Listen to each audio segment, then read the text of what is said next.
lights go down, the sirens sound. You know what time it is. Detail. You know what time it is.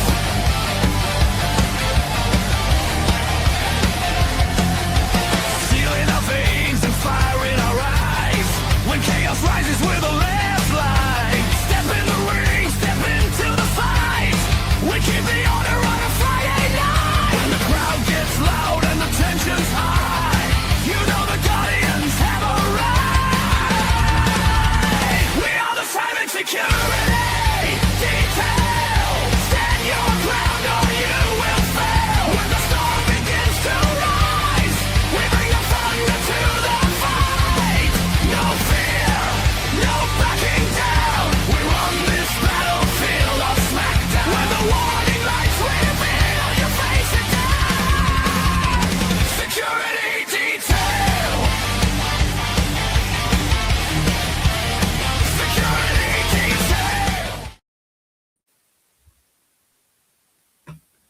Well, here we are, guys. It's WrestleMania weekend, and we're getting started off with SmackDown. It is a SmackDown Security Detail with myself, Chris Parrish, and Bubba Duke here.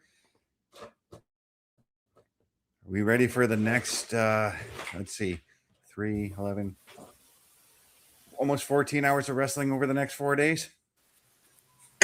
Yep. I mean, really, it's 22 hours from now. It's WrestleMania, Yeah. if I'm being exact. I shared their opinion. Well, that's why I said almost 14 hours over the next 4 days.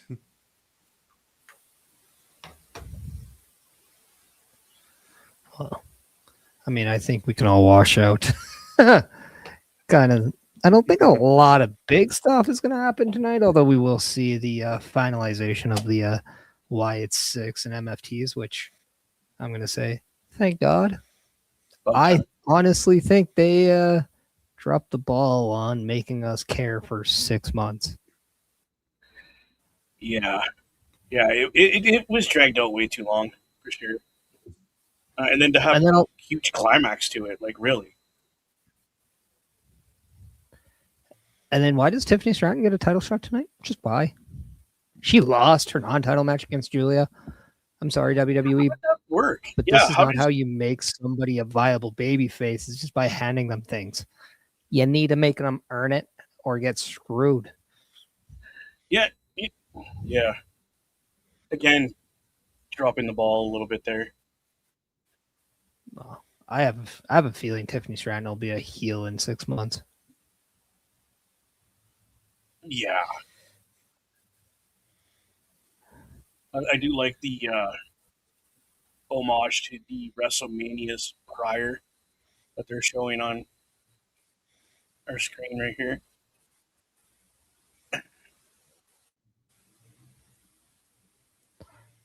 Yeah, that was the first WrestleMania match I watched was Hogan and Andre, WrestleMania 3. Mine was that I was old enough to remember.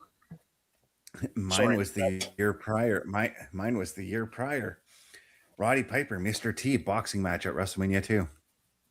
Yeah, I don't remember. I remember the build up to it, but I really don't remember watching it as much as I remember my favorite Andre the Giant going against, take your vitamins and brush your teeth and, be the American kind of guy that Hogan was back then. There's another WrestleMania I won't forget. Ric Flair. Speaking of Andre the Giant, who is going to be the 2026 Andre the Giant Memorial Battle Royal winner? Hornswoggle. We'll find that out tonight. Yeah. I forgot. Yeah. Who's? Do we know who's in it, or it's just a surprise? People. They haven't announced. Probably everyone who didn't have a WrestleMania match. But yeah, 203 on the YouTube, and we are sitting at 234 still on Twitch. So if you can help us get those numbers up for WrestleMania tomorrow and throughout the weekend, we'll be very grateful for that. And please, if you have a chance, we're on Facebook, Twitch, Kick, and YouTube. Please like, follow, and subscribe. That helps the channel go a lot ways. Plus, if you see it ticking around later on in the show, it's because we're on Discord right now. In fact, there you go. Turnbuckle Studios is on Discord if you want to join our channel and join our community. That is the link you want to go to. And hell, we'll run and help ad for you later. If you know how to run Discord, let us know. Yeah. I'm still trying to learn it. And it's Rhea Ripley. And but before that, that wasn't Sexy Red, Bubba. So chill. That was BFAB. So I'm sorry to inform you. The red hair, I knew was going to throw you off just a little bit. Yeah. And that's not Sexy Red either. That's Sami Zayn that's coming on the screen. He can tell when there's a beard. He has I one. was going to say, there's a beard involved on that one. And Sami Zayn is a different shade.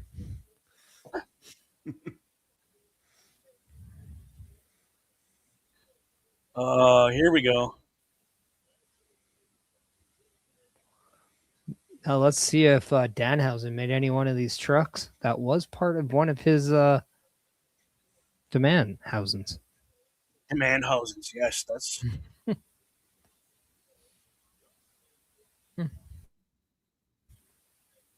Who in the world is this coming in? Oh, never mind. I see who it is. So let's have some fun with it. Who is walking out as the Andre the Giant Memorial Battle winner? Let's just have some fun with the predictions. Oh, wow. Hornswoggle. I don't even know who's going to be involved. Pardon me, Mr. Best? Yeah, just Hornswoggle. make a choice. Hornswoggle. No, I'm actually going with Royce Keys on that to take it. I think it's a good way to build him. I can't disagree with that because, like, if you want to build him as a good character, yeah, you pick him. I don't know. Can I wait to see No, in it? no, do it now. Then, if No, you're do it right now. at the end, you can be like, "Ha ha, got you guys." Danhausen. Now, I'm gonna not pick one of those two because I do agree with you, Best, on if you really want to build him as a big man, that's a good way to do it. Although it's Andre the Giant Memorial Battle Royal, who remembers when Madcap Moss won it? Absolutely no one. We know that he won it. We don't remember the match. I don't even know who that is. It's Riddick Moss. He's the guy that stole my finisher. But that's besides the point. It's a great finisher. But thanks for putting it in the game, Madcap. I appreciate that. I now can actually fully create myself in the game. But I'm going to go with somebody who I think could use a good pep in the step in terms of moving forward. I'm going to go with Matt Cardona. Whoa, I forgot about Matt. You know who also popped into my head? Someone that this guy over here really likes. What if Joe Henry shows up and enters into the match? What if? I said his name. He must appear.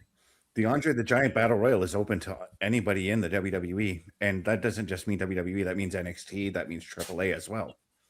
Exactly my point. What if this is where he comes over and... Sorry, but you just said something that really grinds my gears. WWE does consist of those.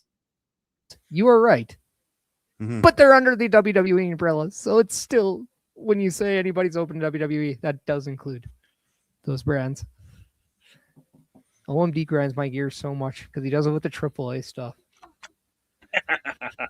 I'm like, they're owned by AAA is still WWE. treated like it's its own company. Still, Nike owns Bauer. Bauer still gives profits to Nike. we fired him up tonight, Best. This is hey. Oh God. I start drinking again tomorrow. All right. Are you gonna be with us, or are you live You know what? within Edmonton? You're just gonna have to find out if you didn't Okay. listen from the last week and a half of shows. Then you're gonna find out. Wow, wasn't doing it for me. They know. They listen. I wanted to give some shameless promotion in there. That's all. I don't do it shamefully. All right. I'm above that. Oh, there's the trophy for the Battle Royal right there in the bottom of our screen. Can they just make it a medal? I don't. Poor guy has to lift that awkward monstrosity. Didn't it fall apart one year on somebody? He picked it up and like it. Yeah, then the Andre rest of people fell just like smash it as a prop because it looks weird. Well, right now we've got Randy Orton in the ring as well. Yes, he has made his way to the ring. And notice how much they're not singing his theme song anymore. Pat McAfee, you did your job. Right. Where is Pat McAfee? Speak of the devil, like where is he? He was with Nick Aldis when Randy Orton left him. Maybe he gets introduced by Randy.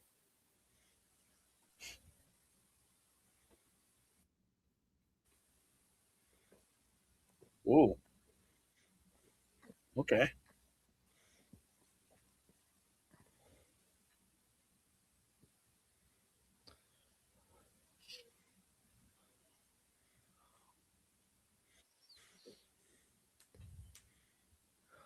Now he's saying he doesn't need Pat McAfee, but he wants him. Hey man, all those punters need to stay together.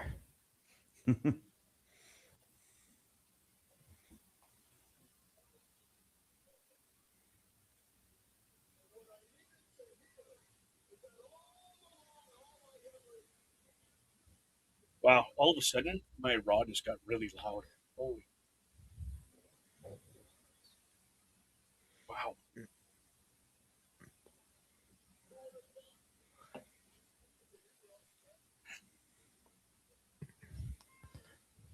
curious if we're gonna get another brawl between Randy and Cody.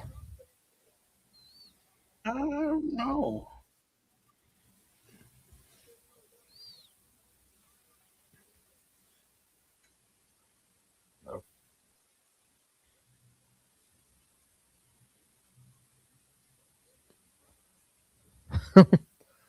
Randy's giving the history lesson that he thought it was gonna be Drew.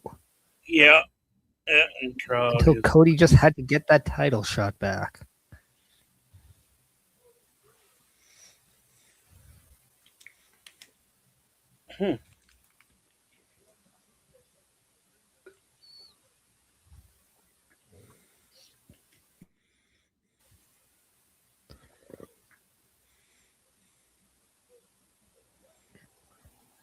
Now, this is something that Randy has already stated on an interview over this past week. If anybody's actually watching a lot of these one-on-ones or sit-down interviews where Jey Uso made some news.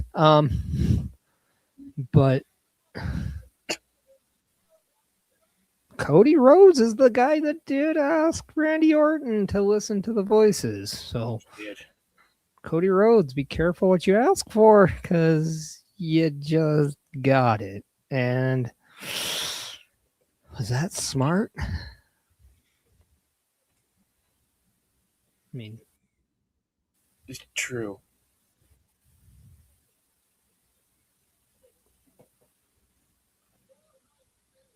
Randy Orton wants that number 15. You think he wasn't gonna do everything in his power to make sure he is in the best position to get it?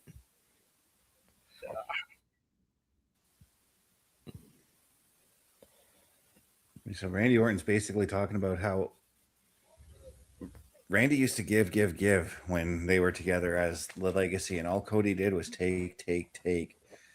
Cody never according to him, Cody never reciprocated anything back to Randy Orton.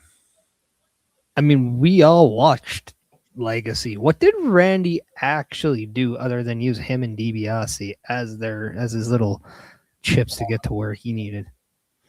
He did Right. exactly what Triple H did to him in Evolution with Legacy. 100%. Mm-hmm. But this is Randy's 'Cause Cody revisionist history, so I mean, you punt the amount of people in their heads, you're probably going to take the same amount of headshots too. So we understand. We understand. You're right.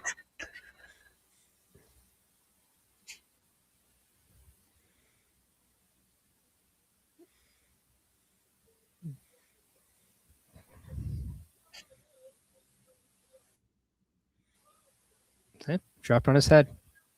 Get it.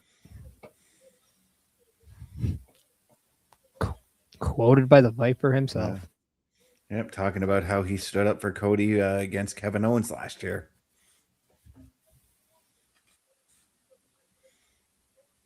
He's got the crowd eating out of his hand, though.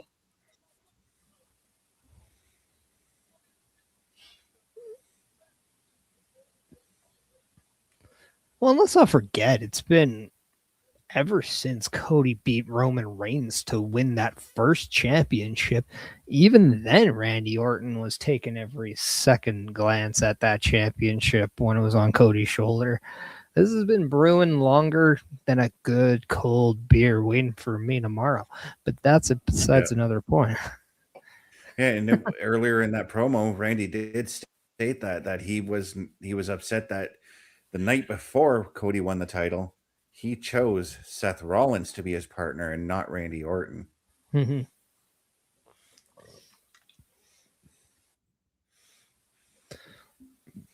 But was that not a better decision? Because look what Seth Rollins did for Cody Rhodes.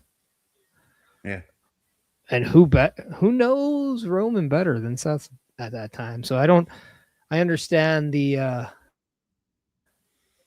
maybe why that would upset Randy, but at the same time, check mark on the good decision, Cody. True. Yeah. Got you a title. I would have picked somebody who, if I was up against a certain opponent, I would, and their friend, I would pick somebody who knows that opponent better than I do.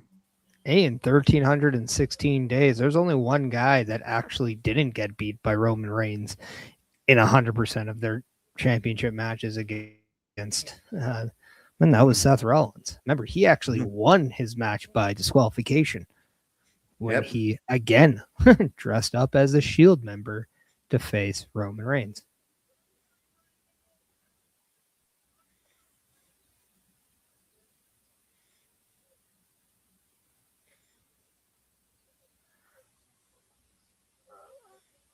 English fella.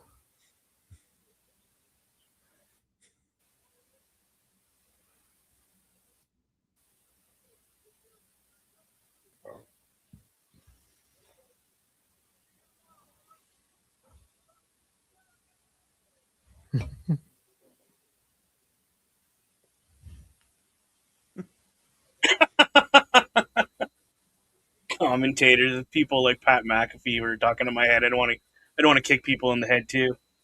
That was funny.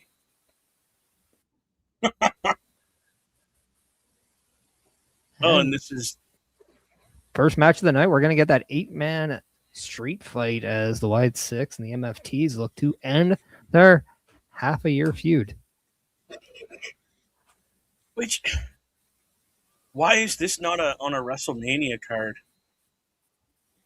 Because they have 13 matches, and again, we literally just talked about how the feud fell off over the last month. No, I get this, but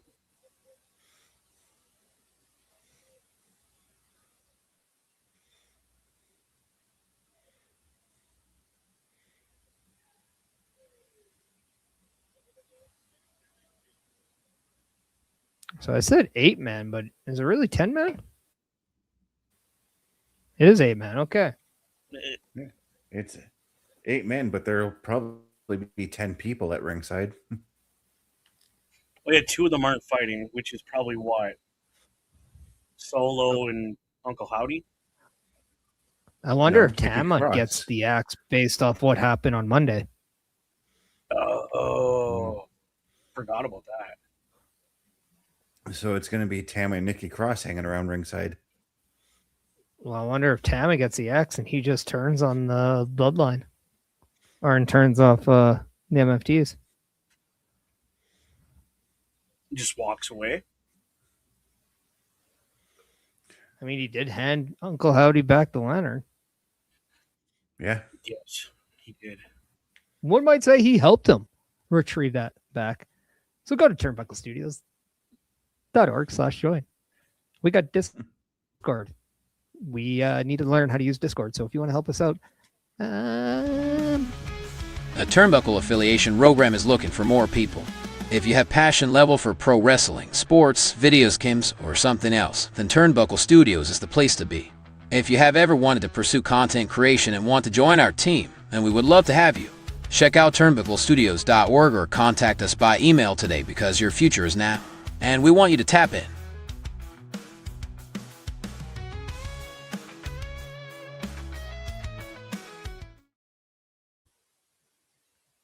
once again, that amazing link is turnbucklestudios.org/join. Yes, turnbucklestudios.org/join.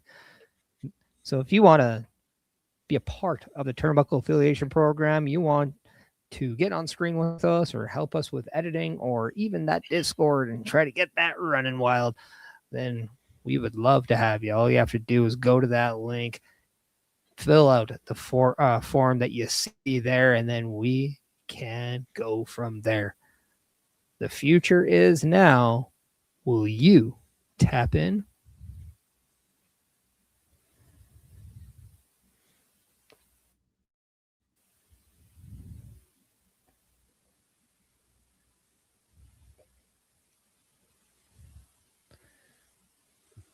Now, I did let you guys know in our private chat that on the Bellas podcast, they did imply that they are going to be performing at WrestleMania.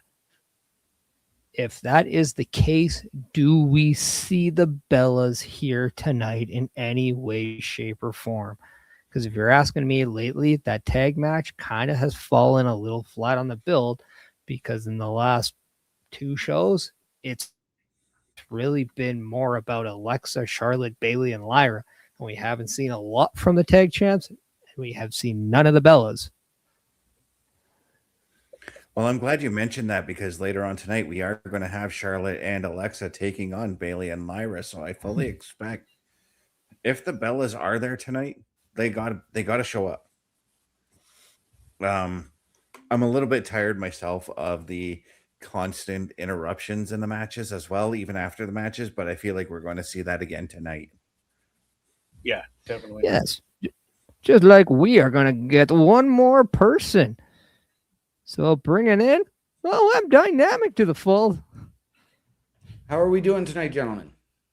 Not too shabby. How are you doing? I am doing well. It's WrestleMania Eve. It is. Just to inform you, you have not missed a match. We have only missed a Randy Orton segment, and he has now left the building with Pat McAfee. Okay. All right. As we are looking at WWE World now and all of the events from this past week leading up to it, including the cast of Street Fighter. That is correct. So we're trying to figure out who's not going to be wrestling in this match.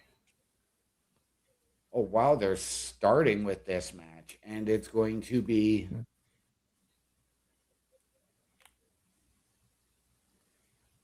That was a little like he turned his back to Solo. It's interesting to note that they are all in their wrestling gear. Yeah. It looked like That's Solo why was giving Tama the boot, but I have a feeling that all five are going to play a factor in this. Like, I fully expect Tama to be told he's not in this based on what we saw on Monday and the friction that's been going around. And then we maybe see Tama. In my eyes, I think he is going to cost MFTs this match. Okay. which I think is kind of like a good storyline to start something with that within the family. But would this be the ideal time to maybe pull the trigger and excommunicate Solo so that you have the Tongan side together? Oof, I don't know about that. Unless WWE is going to shock us and replace Tama Tonga with Azilla Fatu. Right? And let's not forget that for months on end, they've been teasing Tama Tonga going out on his own after the United States title. Yeah. But that seems to have fallen by the wayside a little bit, but he's also been having his discussions with Nakamura.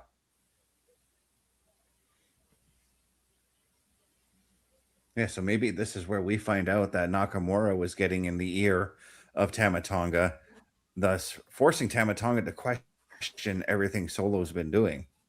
Right.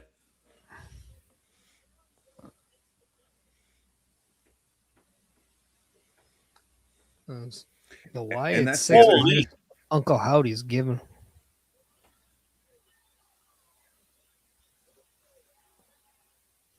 Oh, please tell me this big man ain't going. Okay. Whew. And we've seen him do a torpe suicida before.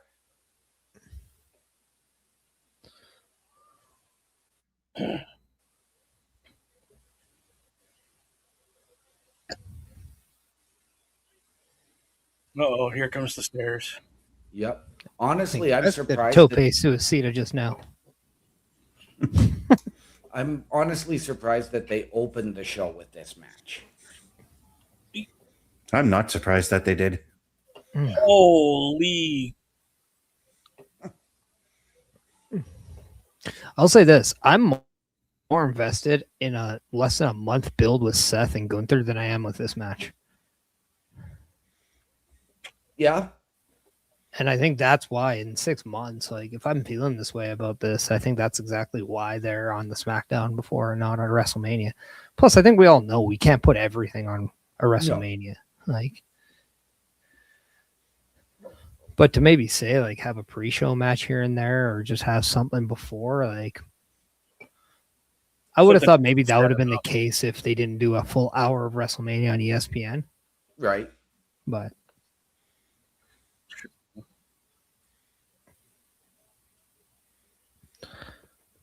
just give like ESPN like some coverage, like the pre-show Yeah, they got coverage. Yeah.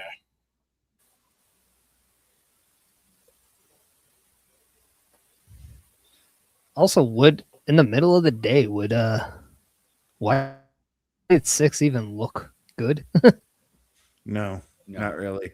Then It wasn't that one of the big things we wished happened at night with Bray against The Undertaker? Yep. WrestleMania 31. That was like what, the second or third match on the show? Like even Triple H and Sting wish they had a night show or a night match. Jeez. Oh. I don't know if you guys heard that, but he went poopy when he seen Eric Rowan coming at him. Yeah. Now, to that point, though, I mean, that's where Allegiant Stadium being an indoor stadium is actually beneficial as opposed to doing an outdoor stadium. It Yeah, may but be I an do indoor think we're stadium, gonna- but it allows natural sunlight into the building. Yeah, no, I was gonna say when I was in Indianapolis for the Rumble, like you can go back and watch that. Like the men's Royal Rumble to close that show looked a lot different than the tag title match that started it. Yeah. Or the women's that one that started it. Sorry.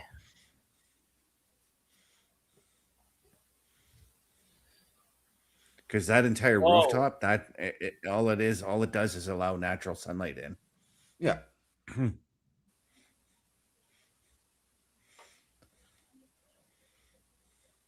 But it is curious that we are seeing the almost entirety of MFTs in this match.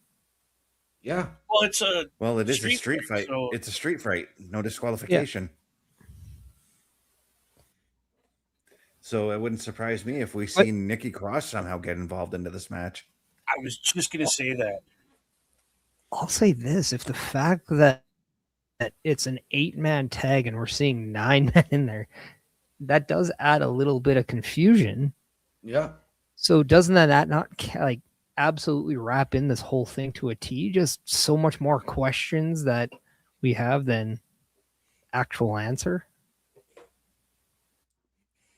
And Tama Tonga, again, walking right past Solo, trying to hand him the kendo stick to go beat down Uncle Howdy. Mm-hmm. And Tama Tonga's like, yeah, I just want to do this with my fists and my feet.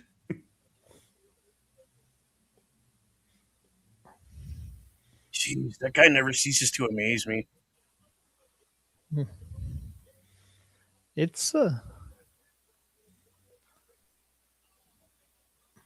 there we go. Nice little throwback to the Dudley Boys with that move. Yes.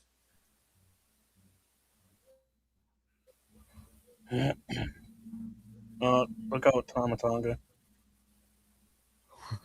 Holy!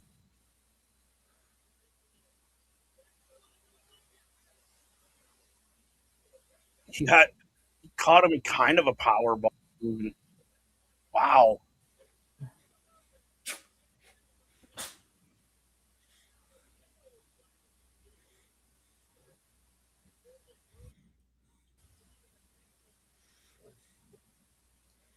Wow.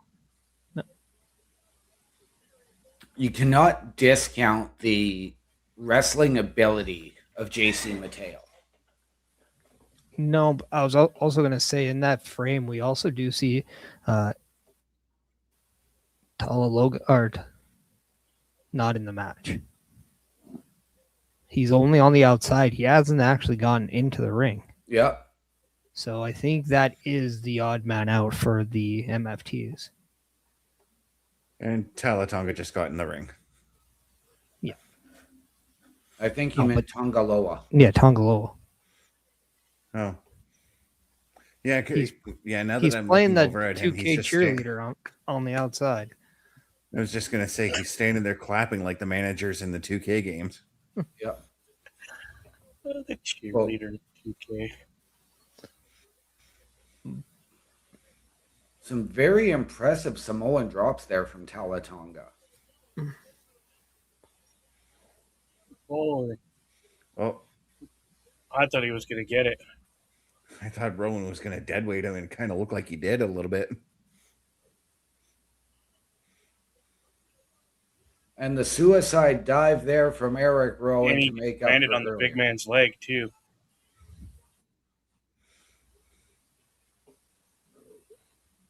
You see, instantly grabs that left leg.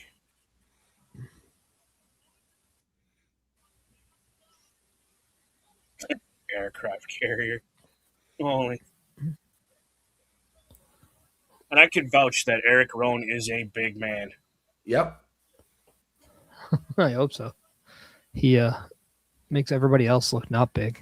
Yeah. I'm not skinniest of people, and he picked me up off the ground like I weighed nothing. He gave me a bear hug. Oh, Solo taking a can to the back. Oh, They're just trying to showcase Solo what a can-do attitude would with look a like. can-do attitude. Oh my goodness. Oh my goodness.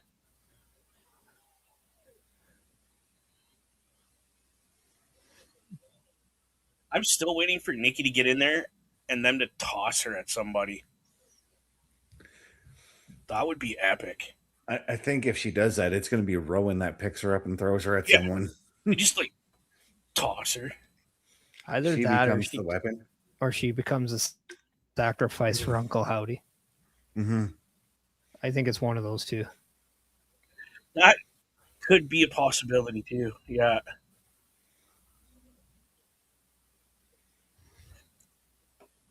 Oh my word. What a kendo stick shot.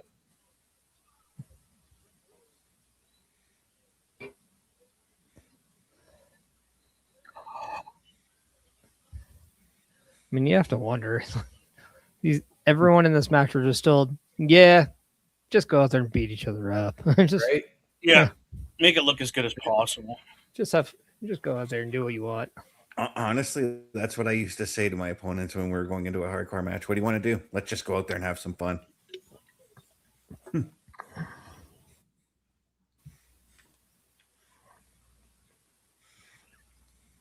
Oh, look at her! Look at her getting fired up with Mateo. Oh, she's egging him on.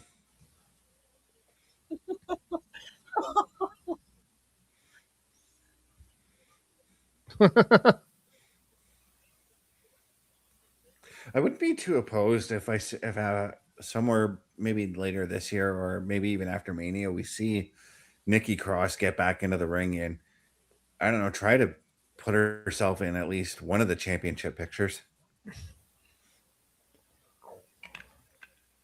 Well, we've seen her sort of stalking the women's U.S. champion, whether it was Julia or Chelsea Green a while back, and then nothing's ever come of it.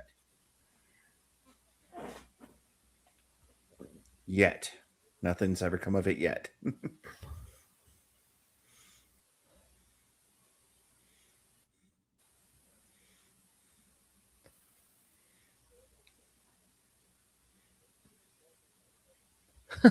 Nice little butt tap there by Solo. It's like,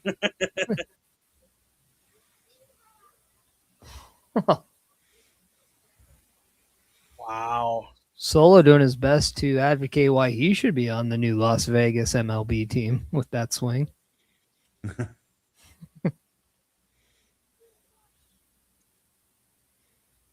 Wow. Look at Tongaloa's out there just, running, telling people what to do. Yeah, directing traffic basically. Those were the words I was looking for.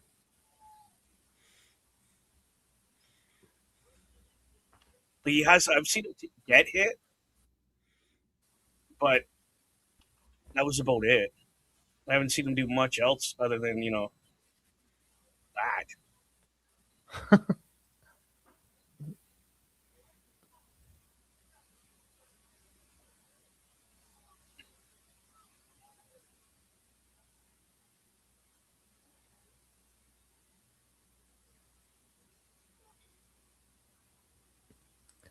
Now I've noticed that Uncle Howdy's the character in matches tends to take a lot of punishment.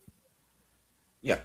It's almost a little different from how Bray worked because Bray wouldn't take nearly as much punishment.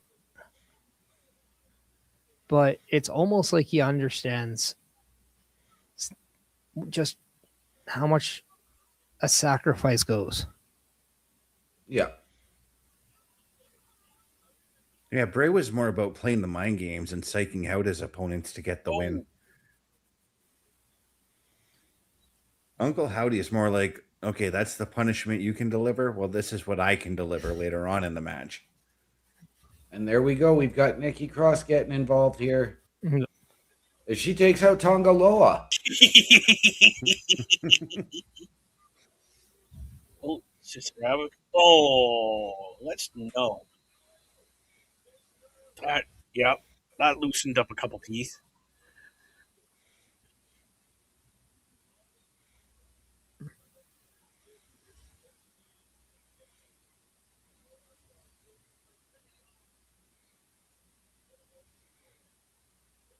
And shades of the head shrinkers with that splash. And Gacy from out of nowhere to make the save. And Loomis and Gacy now going to town on Tala Tonga with those kendo sticks. Now, No. these are the bats that the Blue Jays wish they had right now. Mm-hmm.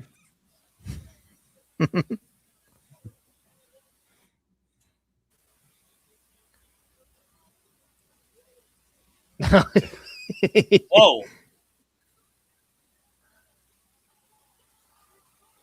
And now Rowan holding the knee.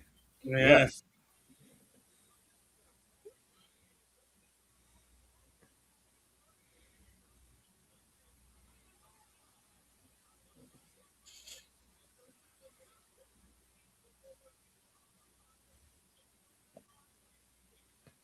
Uh-oh. Oh, Solo Uh-oh.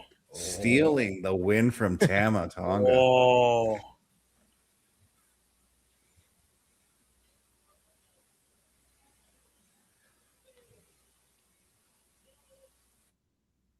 He's not happy about that at all.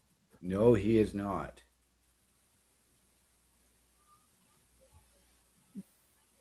But let's talk about the obvious. The MFTs defeat the Wyatt Six in this street fight. Who would have thought that the MFTs were going to win this feud? Not me. I didn't.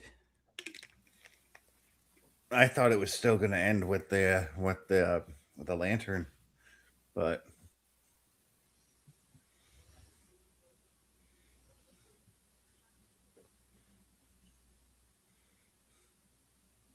So the big question is, what's next with the MFTs? What do we do? I think you have to get them back looking for those tag team championships, looking at that US championship, and maybe hold off a little bit on trying to get somebody in for the world title. I think you start building towards Tama Tonga possibly leaving the group. What if he doesn't leave the group and challenges for leadership? Well, as we just saw, as Tama was setting up the finisher, he was very reminiscent of Shinsuke Nakamura.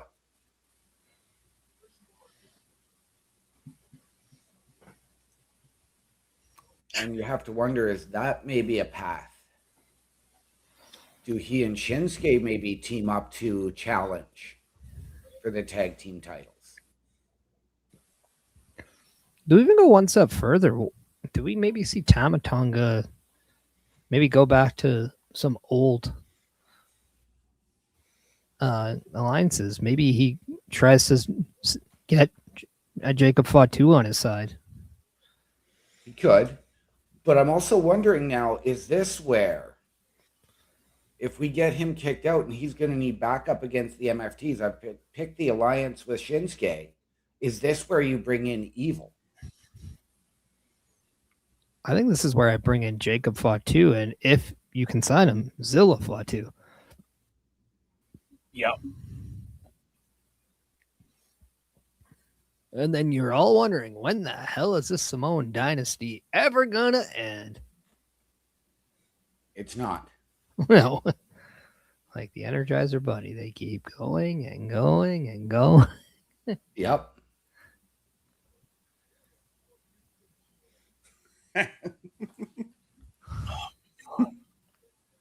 What is that? Well, Danhausen interrupting Miz and Marisa renewing their vows.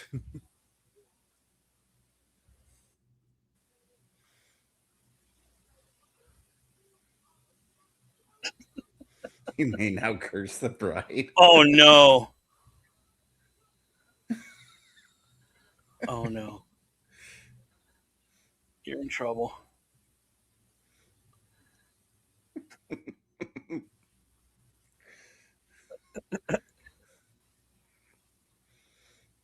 It's just comedy gold. Oh, up next, Drew McIntyre.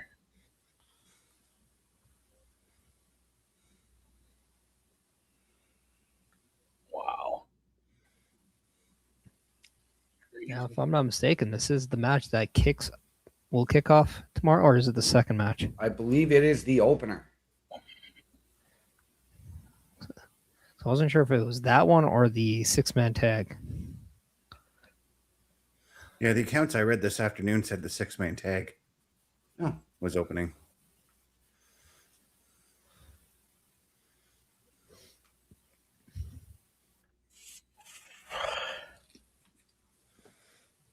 I don't know. But we see a lot of t-shirts on our screen. It just makes me wonder. Buy our t-shirts, people. The Turnbuckle Studios store is open for you 24 hours a day, 7 days a week. Get the merch and represent the best from the shows you watch on a weekly basis. Multiple styles to choose from with over 10 products available. Don't get left out and pick up all your favorites today. Find us at turnbucklestudios.org. And ladies and gentlemen, turnbucklestudios.org is your home for the Turnbuckle Affiliation Program. We encourage you to click the shop button and head on over to our store powered by Redbubble and support your favorite shows, support your favorite podcasters, wear what we wear, and all of the proceeds come back into our studios to bring you a better experience. All of that and more at turnbucklestudios.org.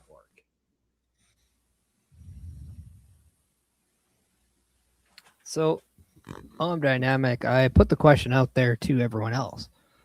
Best said Royce Keys. We got a Danhausen from Bubba Duke, and I said Matt Cardona, just to not name a recurring name. Who do you have coming out of tonight's Andre the Giant Memorial Battle Royal? Well, honestly, initially I would have had Trick Williams.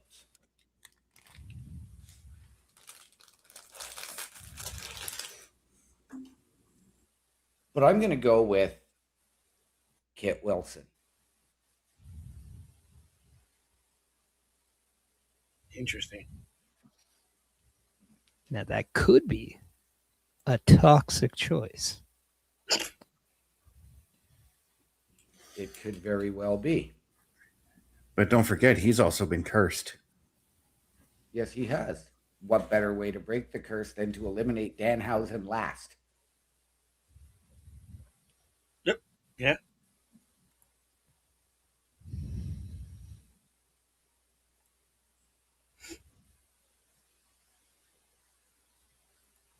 Form that alliance so he drops the curse and then toss him over the top rope.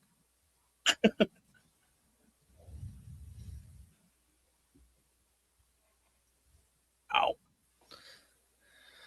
Now, we do have what we know is 2 more matches, or 3, sorry, Yes.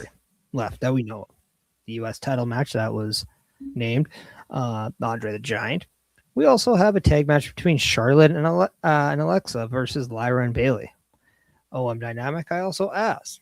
We got word on the Bellas podcast that they will be performing at WrestleMania. Do we finally see all 4 teams back going after each other in what started this whole thing here tonight? I think we will, but I think it will happen after the match. Interesting. I think you're going to see the Bellas come down because Nia and Lash have everything to lose. So why not let the Bellas come out, create the distraction, let the other 6 beat themselves into a pulp, and then come out and squash them heading into tomorrow.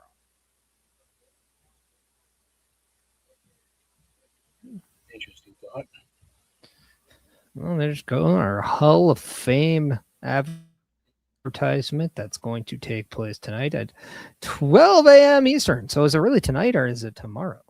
That's my question. Not that one. I mean,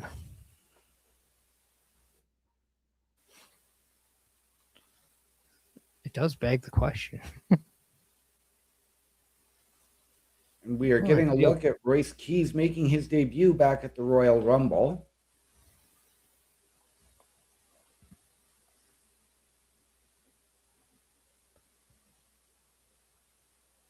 Are you guys a fan of how they introduced him in the sense that they had the Powerhouse Hobb, they switched it to Royce Keys? If you're going to get that kind of switch with a name, is that something you would like to see moving forward more often? Or do you think kind of just debuting them as the new name would be better? Or does it all depend on the scenario? I think it all depends on the scenario. I loved how they did it, but I don't think you can do it for everybody. I think it's something that you have to do for somebody special. I think you can do it for everybody, but you'd have to find different ways to do it because they've done this before with Asuka. Because remember, she came in And William Regal initially announced her as Kana, but then during the promo said that her name was going to be Asuka.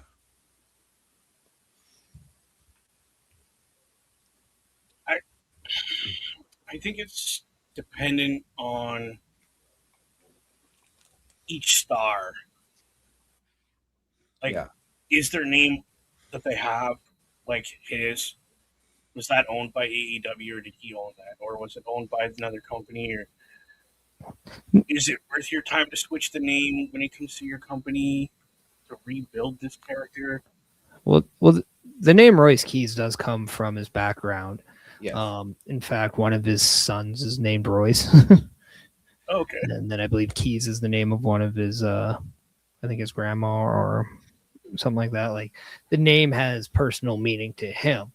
Yeah. I think too, like I think he could have used the Hobbs name. I think too, like maybe getting away from Powerhouse was something that he wanted to do. I don't know if there was much information about that. There seemed to be much more explaining to how the name Royce Keys came together, opposed to why the switch from Powerhouse Hobbs. Again, that's Yeah. where I come from with it. It's based off of each individual. Yeah. Do they want to continue the name, or do they want to start fresh? Yeah. Yeah. Well, and I mean, keep So- in mind that Powerhouse Hobbs may have well been his name coming up through before he even went to AEW. And then, coming over from AEW, maybe he wanted to shed that part of his personality. Maybe he wanted to be Royce Keys so that, people are going to look at him in a different light. Yeah, he did come up in the independents as Powerhouse Hobbs and Will Hobbs, both names. Hobbs is based off as a part of his actual last name, Hobson. So, Well, Will Hobbs is off his real name. He was born William Hobson. Yeah. yeah, that's why that's what I'm saying. The Hobbs last name is based off of his last name, Hobson. Oh, here comes the PD. Whoop whoop! That's the sound of the police. Whoop whoop! Who's that coming in instead? Who thinks this was Drew McIntyre playing Grand Theft Auto in real life? Count me in. Because he's been talking. He brought handcuffs in Yeah. last week. He was talking about the I think he's driving right into drug the. use criminal record.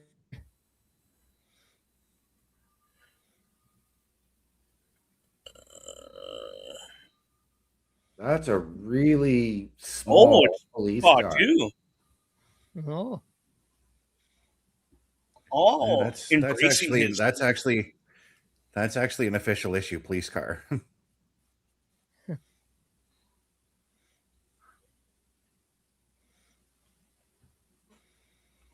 But yeah, embracing his past that brought him to the ring. Yeah, that's where I was going. I got caught up in the moment. Sorry. and gotta love the Rikishi fought to changing, like that little gimmick where he's changing the streets to become better type as the inspiration to his pants. Yeah, Right. he's out here to make a difference.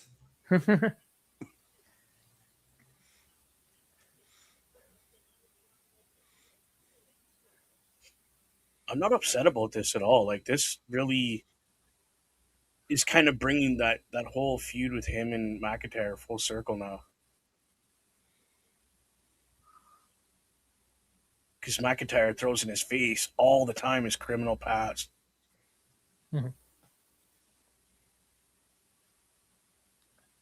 what a great way to use like this as a platform to say, like, look, like it is capable of people changing and becoming a better person, and you can't just judge them off one thing because they got Right. their entire life to make a difference. It's just not. Yes, it can be wrecked in a decision, but it can also be saved with multiple decisions as well. Exactly. Yeah. It's exactly what he's saying right now. Like he said you can say I'm a criminal, you can say I'm this, you can say I'm that, but I don't live that life anymore. Yeah, he's moved past it.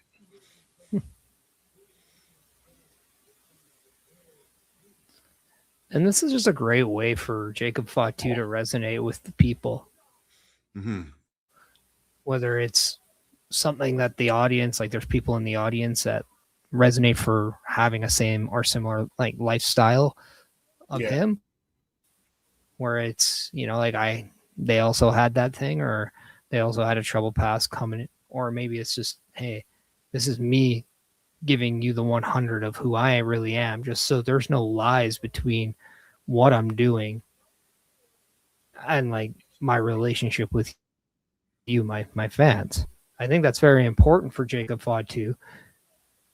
So when he does come down and he does just throw down as quickly as he does, that's why I do think if you like to compare people from other areas, this guy might have a similar style of Stone Cold in that same way, where Stone Cold resonated with the fans by drinking beer and beating up their boss. How many people wanted to do that? How many of us wanted to do that? Yeah. Yeah, I hear you.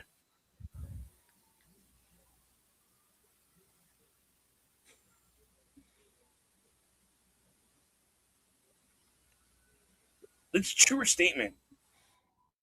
You can throw me there. It's already behind me.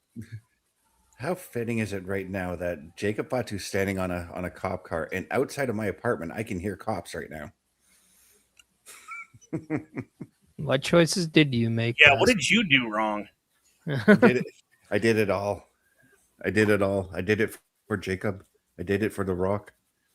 I did it for Tap. Shut up, you thong-wearing fatty. Listen to Jacob Fatu.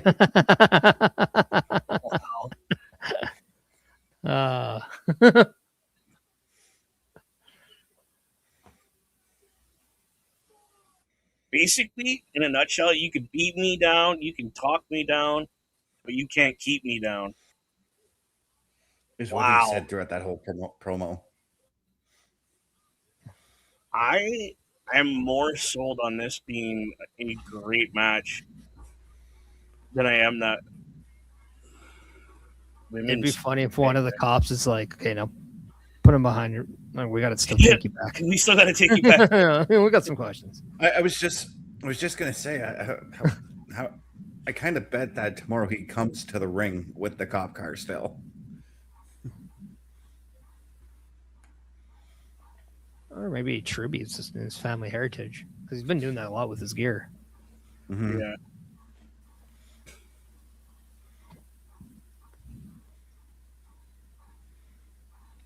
I do like that she is wearing the gear that I think she wore it last year at Mania for the young girl that had cancer that designed it for her. Yep.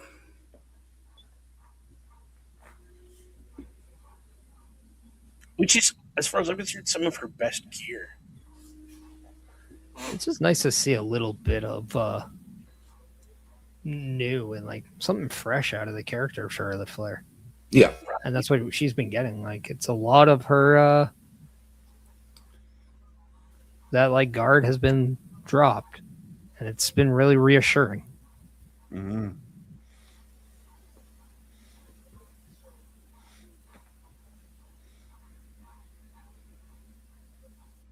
And she's been cracking jokes and trying to be funnier, which, I mean, I'll be honest, draws me towards Charlotte Flair because she seems more human and not just like, hey, I'm above everybody because I'm a Flair. Well, she said after coming back at the Royal Rumble there a couple of years ago that she wants to bring more of herself into this version of her so that the people can see who she is, that she's not really, you know, who she was made out to be as the queen and the 14-time champ. And congratulations, right now it is working. But go ahead, Mr. West. Damian Priest and R-Truth coming out to defend the tag team championships. Okay. Talk about the odd couple. Whoever thought Damian Priest and R-Truth would, let alone be tag team partners, but tag team champions? It's the new Judgment Day. To I quote mean, our Truth was a part of Judgment Day. Yep. His name was on a shirt. It was Mhm. on the shirt. I can't deny that. Yeah, and they're defending against Grayson Waller and Kofi Kingston. Why? Why? Yeah, it's What, Fraxium was booked? Yeah, they wrestled earlier today at WWE World. Who cares? Put him on this instead. Jesus Christ. Why? Why WWE? Why can't you just make sense? Some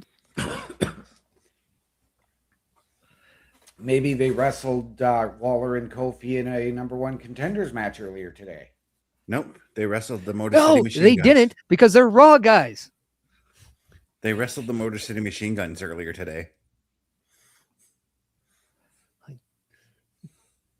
so two teams that could have been wrestling in this match, other than these two guys.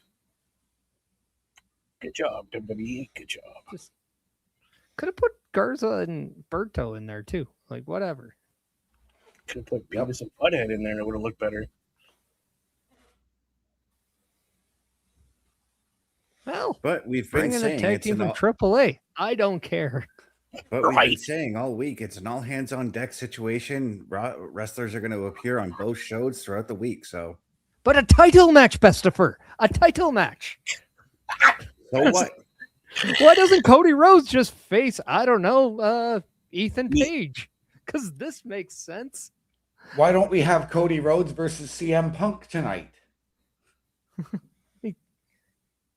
Continuity. All we want is some continuity, man. Like you say how big your roster is on the video game. I can't tell watching the product sometimes. What, isn't there like 5 million guys on the roster now? Something like that. With like 20 DLC? But no. Monday Night Raw. We needed EO for last week. We need Grayson and whatever tonight. Oh, yeah. And then we also need Lyra and Bailey.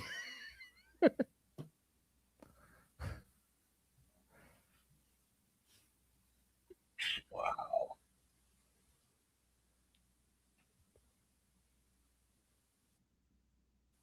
He's just, I don't know.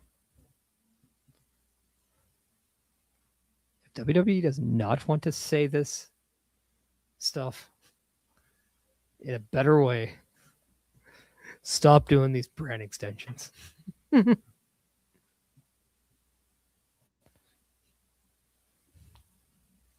We will see it again before SummerSlam.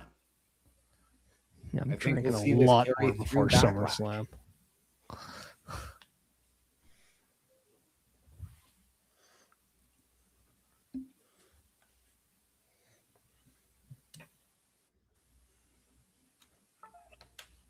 But it's hard to defend this company when Grayson Waller, Kofi Kingston get tag title opportunities on SmackDown as Raw guys, and then Tiffany Stratton loses a non-title match, and then 2 weeks later, in no specific way, gets a U.S. title shot against Julia. Right. Well, apparently, from what I've heard, is that there was a rumored triple threat match for the U.S. title at WrestleMania that got canceled, which was Julia defending against Tiffany and Jordan Grace. No, they just listened to my show and be like, Jordan Grace for the U.S. title? Great idea.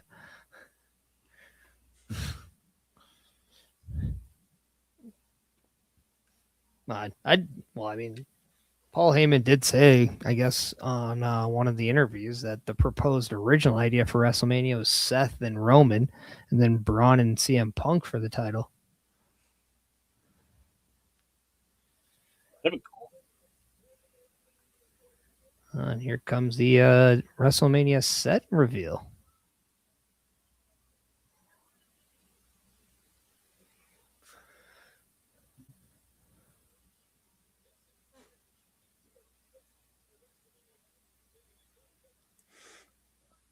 I gotta say, I like this year's set. I'm just happy it's different from last year. Right? Well, I'm also curious because we've been seeing the double graphics, like the two different sets of graphics. I wonder if this transitions to the other side for one night. Right. Yeah, I Because we gotta saw a lot of imagine that it's Mad gonna Max be. thing. Yeah, I gotta imagine it's gonna be the Mad Max the one night, and then the Tron looking thing the next night. Yeah.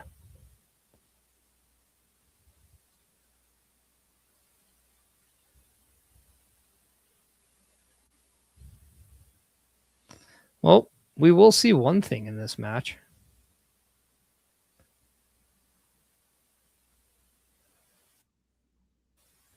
We will see former tag team champions from those modern titles go up, as Austin Theory and Grayson Waller originally won the ones that Damian Priest and R-Truth have. Yes. And then R-Truth had won the ones over on Raw. So Yep. Grayson Waller is looking to become the third person in history to wear both sets of the modern tag titles, as Austin Theory and R-Truth are 1s and 2. Now, we know he's injured, but could we see Xavier Woods make his return tonight to try and cost?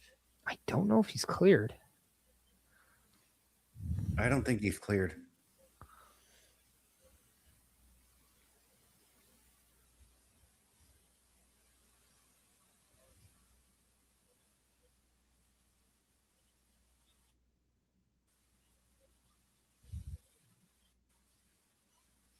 Like, Kofi doesn't even look like he's like set to compete. No. No, he looks. Yeah, no, not at all. Like wearing street shoes and. And if people in Vegas knows, he looks like he's ready to rock out with Spandex Nation, which is a band that plays on the old strip. Nothing but 80s music. Oh. It's a great show. Yeah. Oh, it's so much fun. It's right out. Right outside Well, of like. I'm going to book a trip to Vegas just to go and check it out then. Remember to go to the original strip then.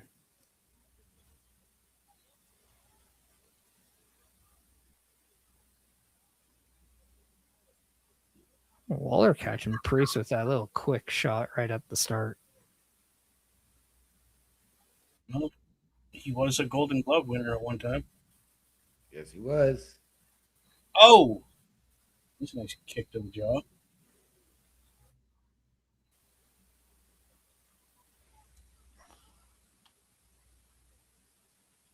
Wow.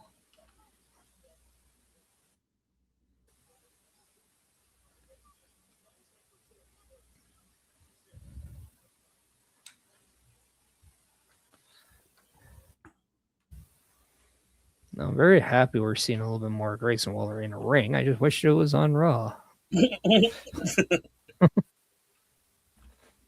Right?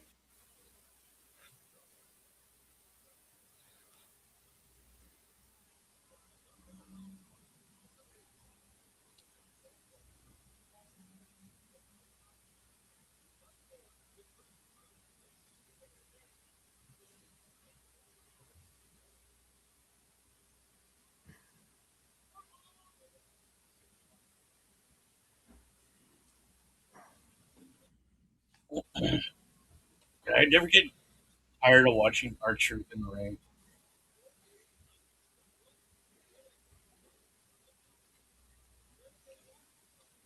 You're tired of seeing R-Truth?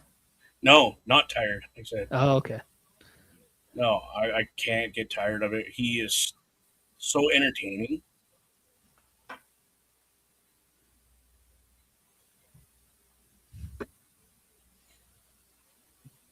Oh,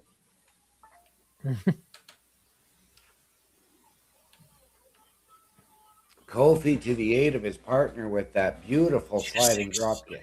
holy.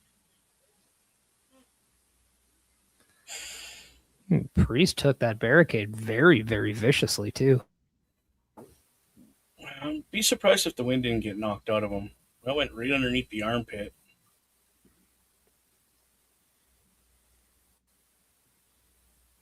I know he's laying there like I would if I got the wind knocked out of me. Your arms out like this, you're going like you're trying to breathe.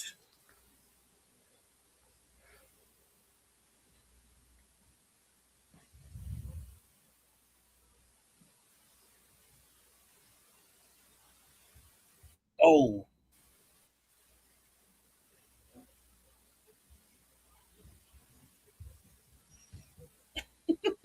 couldn't even get two, just one.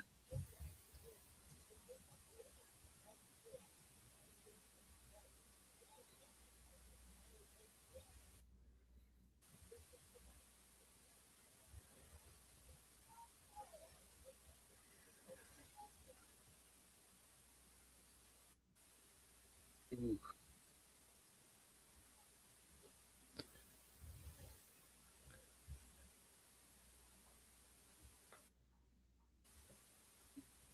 I want to be like up against Kofi and Waller moving to a SmackDown. I wonder if this is also an opportunity to see if some of this movement is needed. Right. But maybe. Yeah, because I think a match like this, there's got to be a reason as to why they're doing this. There's got to be like maybe a storyline that's gonna happen post WrestleMania, because we know in these final shows before pay-per-views, they always start building towards the next pay-per-view.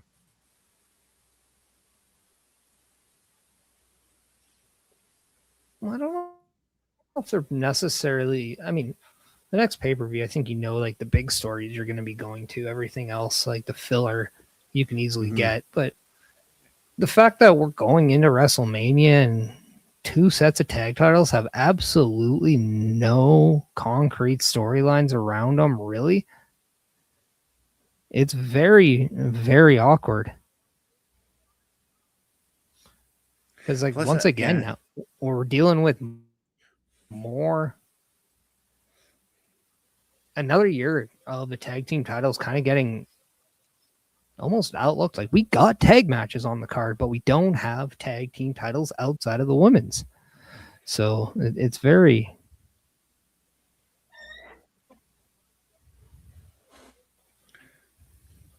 R-Truth blew a shoe. That's funny.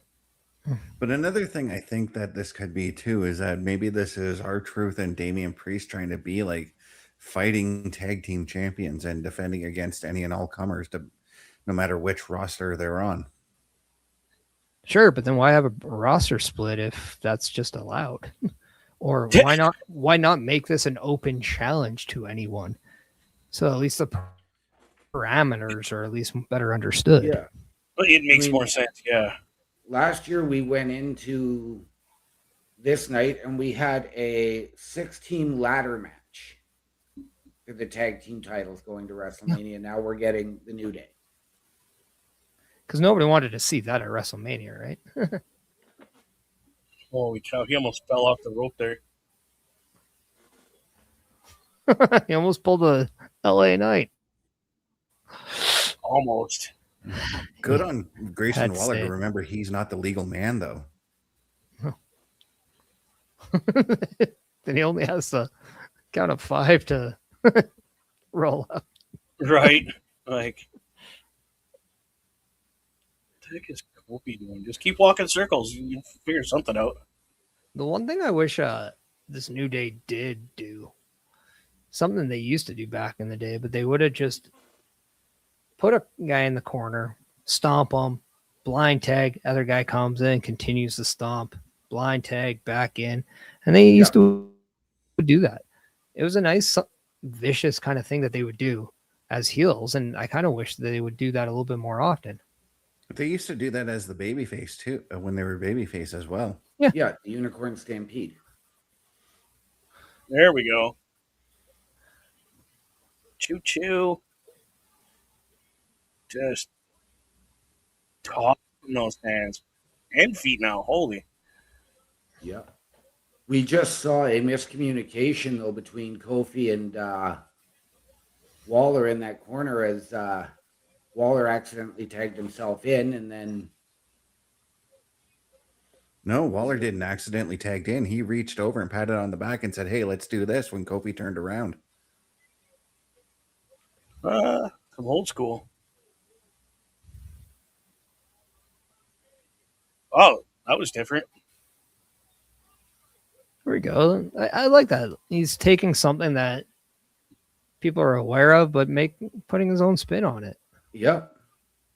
Yeah, it's almost like when he does the Razor's Edge, he doesn't necessarily drive the opponent down like Razor did. He throws the opponent when he does it.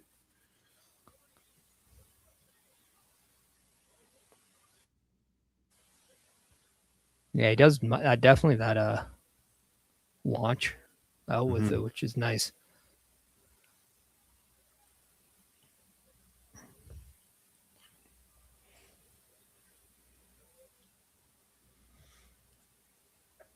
What's he doing? And Kofi tags in our truth. Oh, that's hilarious.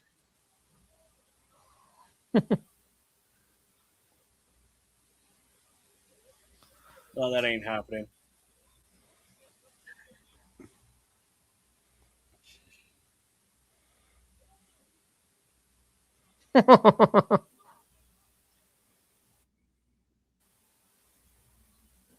Very centered, guys. Very centered.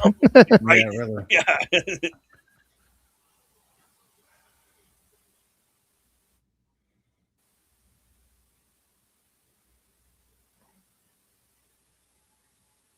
That's so funny. Oh, God, that's great.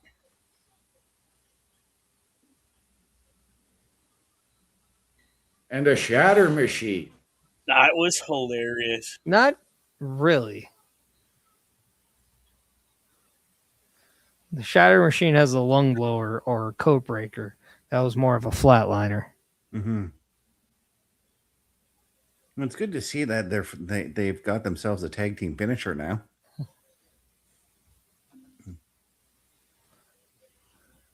Hopefully they call that truth and punishment. Oh, okay. Oh, I there like you that. go. I like that for name. And the ref hands Truth his shoe. Oh, goodness.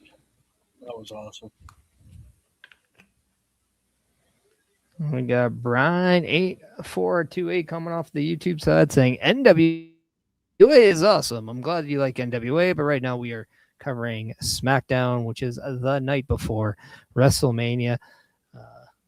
So hopefully you're enjoying the festivities of WrestleMania weekend, which is now on way. So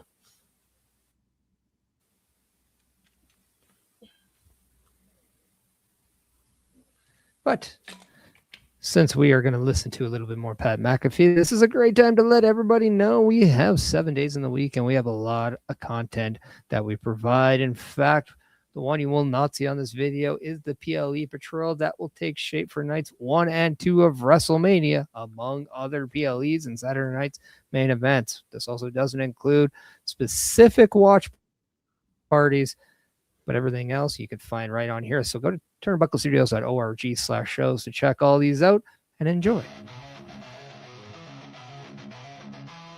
Turnbuckle Studios and the Turnbuckle Affiliation Program bring you the week of streams. All times are in Eastern Time.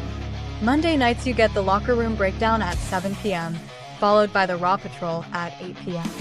Tuesday brings you the flagship show, Turnbuckle Talk, at 8:05 p.m. Wednesday we play games with the PlayStation Showcase at 8 p.m. Thursday we go TNA as we brace for Impact at 9 p.m. On Fridays, join us for the SmackDown Security Detail at 8 p.m. The weekend brings you Saturday Night Gaming at 8 p.m. On Sunday, be sure to catch the Chris Parrish podcast at 12:15 p.m. And later that night, we have the Borsnist at 8 p.m. Be part of the shows and join the chat every day. And please visit turnbucklestudios.org.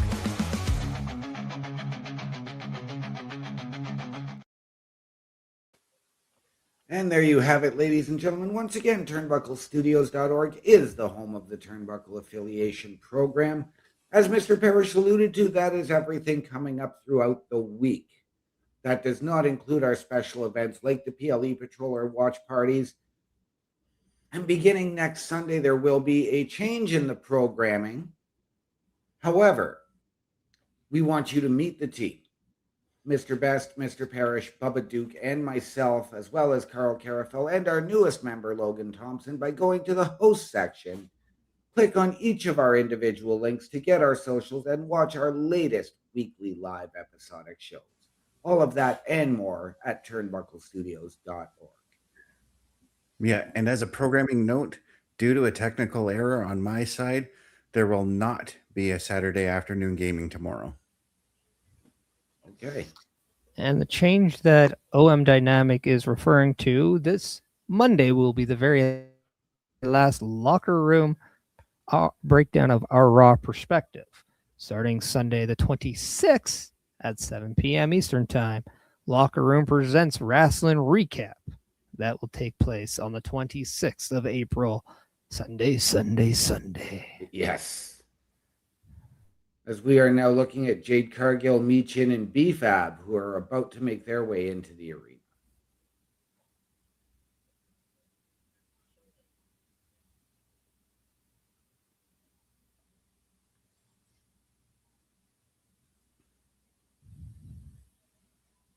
Now, it's going to be very interesting what their final message to Rhea Ripley is before WrestleMania. Can't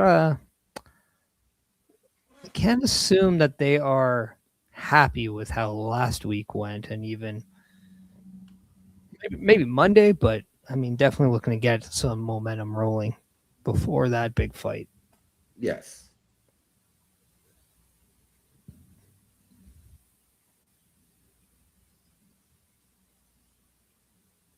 Isn't it ironic that Tony Hinchcliffe is shaking his head at not finding a lot of the WWE superstars funny?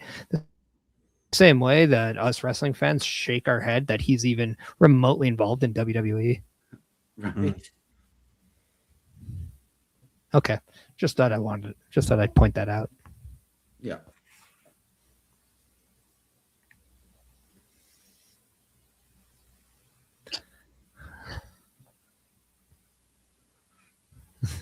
I mean, I understand the whole celebrity involvement in WrestleMania, but I think they went a little overboard on what's considered a celebrity nowadays. Yep. Come on, Internet. Do the world better.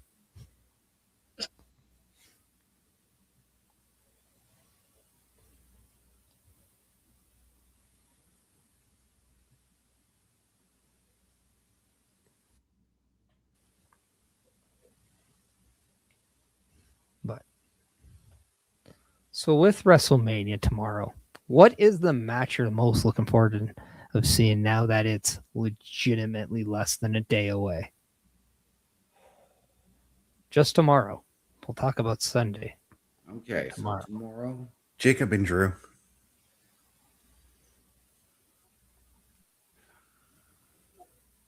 That's a good question, actually.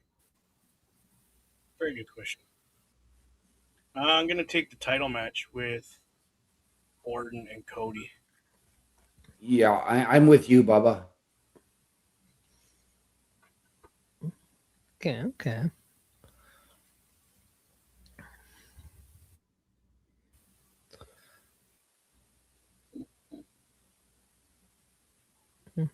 Is there anyone that you were thinking, okay, this one might surprise us? Like, what's your dark horse match of tomorrow night? Whew. I think that 6-man tag is actually going to be pretty surprising.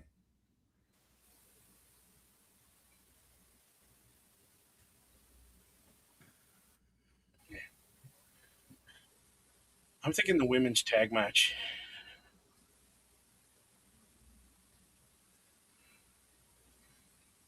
What about you, OM Dynamic? I'm trying to remember everything for tomorrow. Do you want a rundown? Please. Okay. On ESPN, we get The Vision with ISO Speed going up against the Usos in LA Knight and Jacob Fatu versus Drew McIntyre in the unsanctioned match. The other matches on the card are Stephanie Vickier and Liv Morgan for the Women's World Championship. And how can you forget, but AJ Lee defends her Women's Intercontinental Championship against the man Becky Lynch. The Irresistible Forces defend their tag titles against Charlotte Flair, Alexa Bliss, Bayley and Lyra Valkyria, as well as Nikki and Brie Bella. Seth Rollins versus Gunther and Cody Rhodes defends his undisputed championship against Randy Orton. I think my dark horse match, I got to go Liv and Stephanie.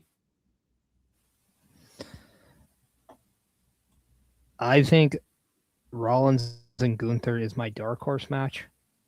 The match I'm looking forward to seeing is definitely Stephanie and Liv. The match I still strongly believe should main event night one.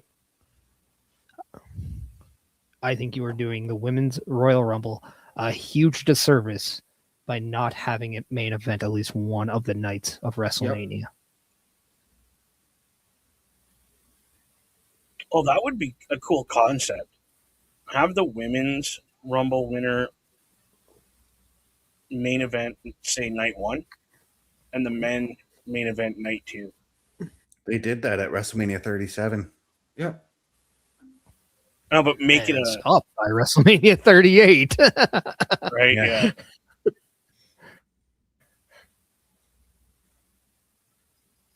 But make it a stable. Like you win it. This is the night you're gonna main event, Yeah.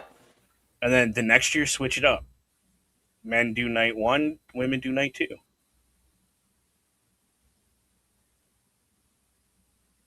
Or they play rock, paper, scissors to see who wins, who main events what night. I really don't care.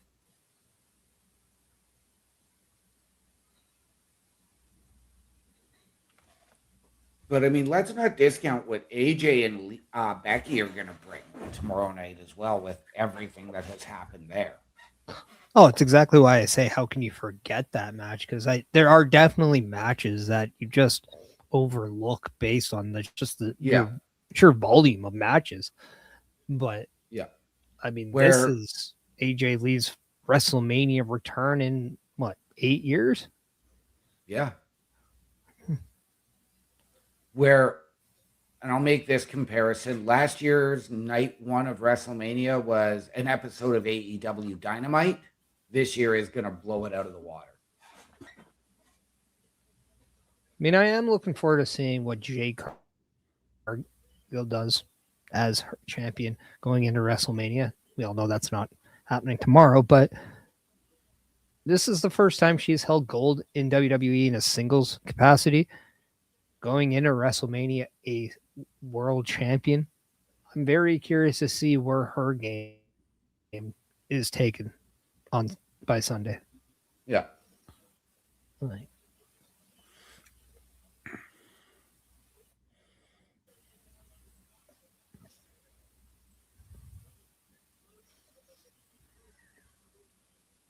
Yeah, this is actually AJ Lee's first WrestleMania in 11 years. So over a decade.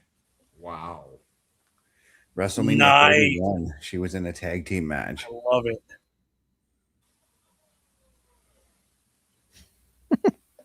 So I didn't mean to cut you off, guys. I'm so sorry, but that was an epic move on Rhea's part. Don't even let the champion talk into the mic. Just come basically out. took a page out of Punk and Roman there. Yeah, totally. I love it.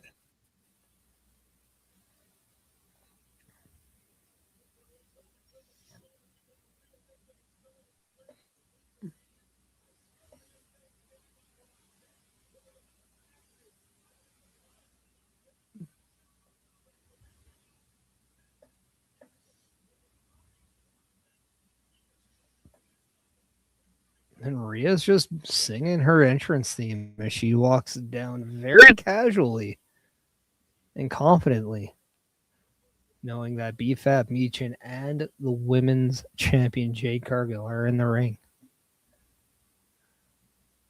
Yeah, that's a lot of confidence walking down that aisle right now.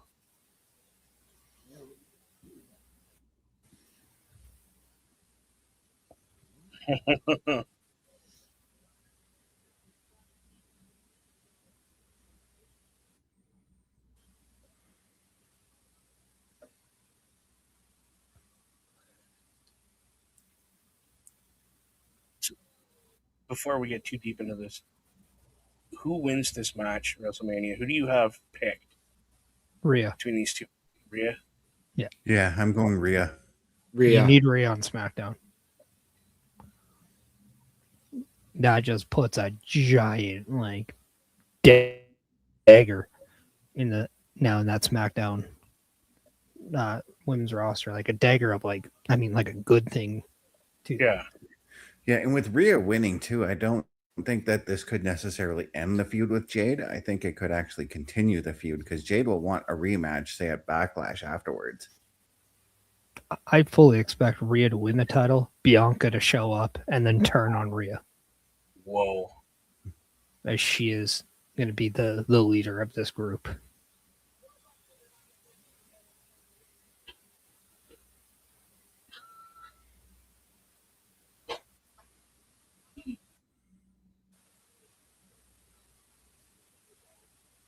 But Rhea just calling out Jade. well, you can't exactly say Rhea is showing fear right now. But here's something I just noticed. I don't know if you guys noticed it. Rhea is actually wearing her wedding ring. Mhm. I've never seen her wear them before. Even doing promo, I've never seen her wear them. Oh yeah, no, she does that quite a lot. I think it varies on how much physicality is really Expected? Okay. Yeah. I've never noticed them, to be honest.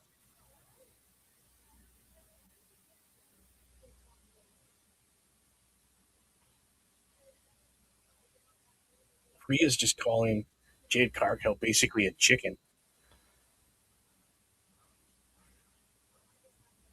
Wow. Well, I mean, I think it's a very easy thing to say when somebody's smart enough to have help, like a faction. Yep.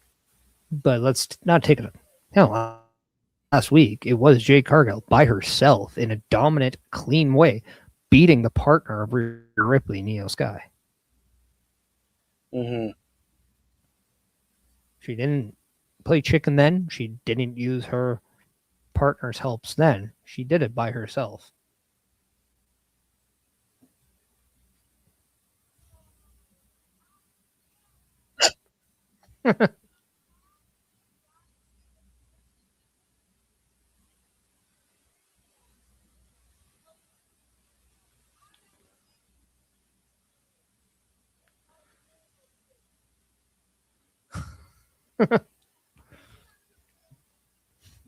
Although Jade Cargill is making the phrase "that bitch" as equivalent to how Becky put the man.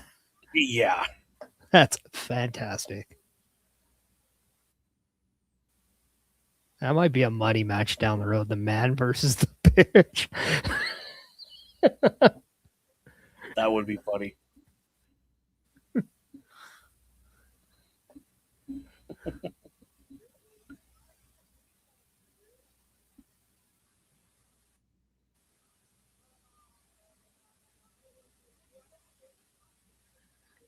That's funny.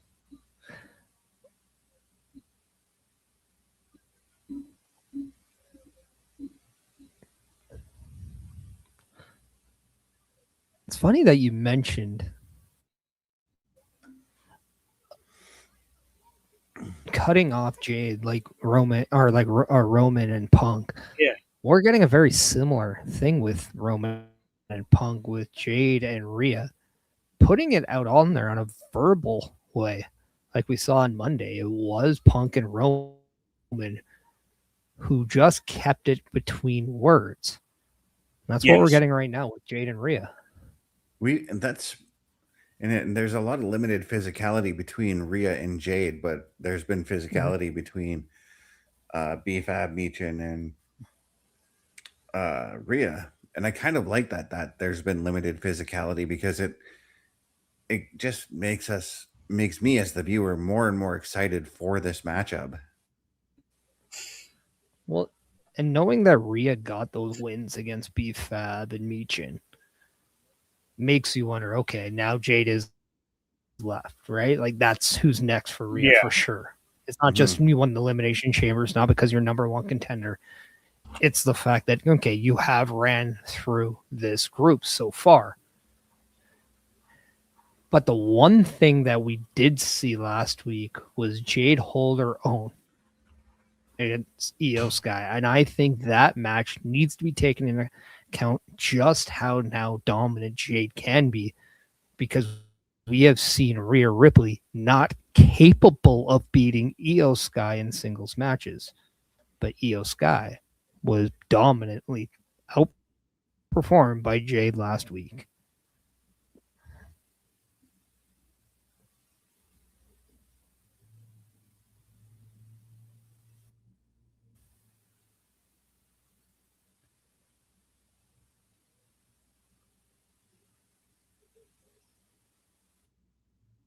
Wow, there is some tension there in the family. Holy. Yes, we just got one of our participants announced in that match. Tama Tonga will be in that battle royal later on tonight. Talatonga, not Tamatonga. He also said Tama. They're both in it. Yeah, he turned to Tama and said, "We need to go get ready for the battle royal." He said MFTs go get Tala ready for the battle royal. He said Tama as well. I've got closed captioning on here, dude. Anyway, we got Tiffany Strand coming down for her undeserved championship match. Oh, look, it's a contenders match now.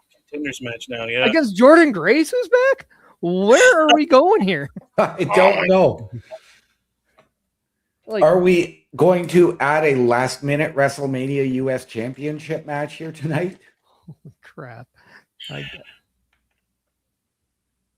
I've been trying to not drink as much, but WWE, you are killing this flow right now for me. Also, that is an NXT hat that Shawn Michaels has that I really, really want.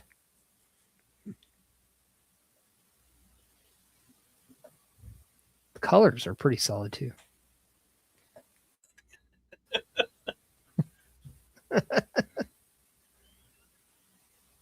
Did they not announce a U.S. title match with Julia? I They don't know. I did. didn't read anything for today. Yeah, okay. Yeah, no, they did, yeah.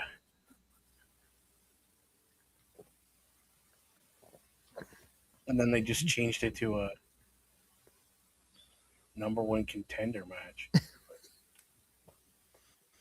Well, Again, somebody making the return, by the way, and nobody's talking about Right? the injustice to Jordan Grace, where let's not talk about her coming back. well, But is hard this a subject to change. situation where you could see Julia and Kiana James get involved for the sake of getting involved, saying, what have either of these two done? And creating that triple threat match. All I know is I just want Jordan Grace to win this. Give me two. Yeah. I 100% agree with that right now. Oh. All right, people. Like, yeah. I don't know. I'm very confused on where this is all going, but what you wear shouldn't be confusing, and that's why turnbucklestudios.org makes it simple. With their beautiful Redbubble powered website, we have everything covered. You can grab anything from shirts to hats to hoodies to pillows to everything. We got multiple amount of items, and you can get any show that we have among with other great fun internal jokes on there. But don't take my word for it. Check this out. The Turnbuckle Studios store is open for you 24 hours a day, 7 days a week. Get the merch and represent the best from the shows you watch on a weekly basis. Multiple styles to choose from with over 10 products available. Don't get left out and pick up all your favorites today. Find us at turnbucklestudios.org. And ladies and gentlemen, once again, turnbucklestudios.org is your home for the Turnbuckle Affiliation Program. Click the shop button and head on over to our store. Support your favorite shows, support your favorite podcasters, wear what we wear. And again, all of the proceeds come back into our studios to bring you a better experience. All of that and so much more, turnbucklestudios.org. Yeah, so Sports Illustrated posted 24 hours ago that it was going to be Tiffany Stratton and Jordan Grace. You're muted, Parrish. Why Well didn't said, Parrish. WWE do that? Yeah.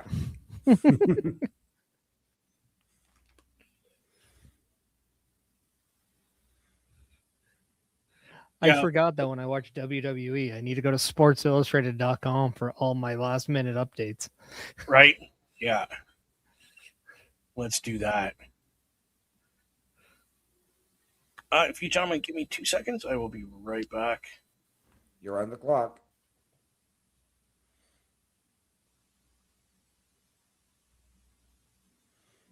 All right. There's just a lot of like confusement going on here on this episode of SmackDown. Yep. They also posted, though, that Randy Orton and Cody Rhodes were going to confront each other, and Randy Orton left the building. See, but did he actually leave? The only thing I had seen was Cody Him and Rhodes. Pat McAfee drove straight out of the building. Yeah, but did they can't really come leave? back? And I had only Maybe. seen that Cody was coming out to respond to what Randy said last week. I mean, card subject to change, I guess, right? Yeah. Like just so much weird Yeah. last minute things going on, but I mean, it's a wrestling show, I guess. Yep. That's cute. Buffalo Bills in a title. Mhm. The only one they're ever going to hold. I don't think we're in a position to talk about. No, we're not. We definitely are not. I mean, I can't say I've seen mine win, but that's beside the point. And there are Kiana, James, and Julia sitting ringside. Yeah, they Not look at the probably just as commentary confused as I am. Like Julia's in there like saying, should have been me. Should have been me. Doing her best Tiffany- Dolph Ziggler impression. Tiffany representing the Divas Championship with her gear again.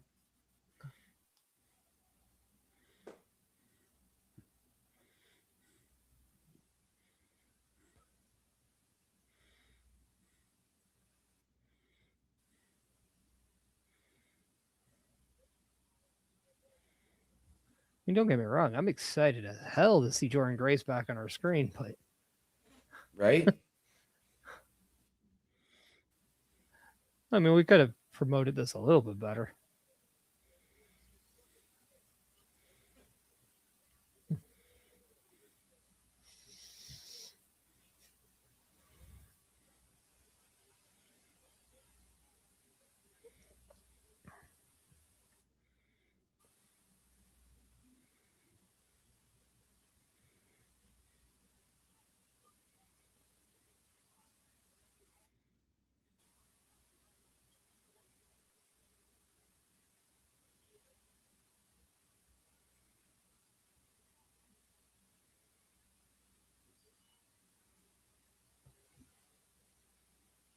And a sign of respect there between Jordan and Tiffany.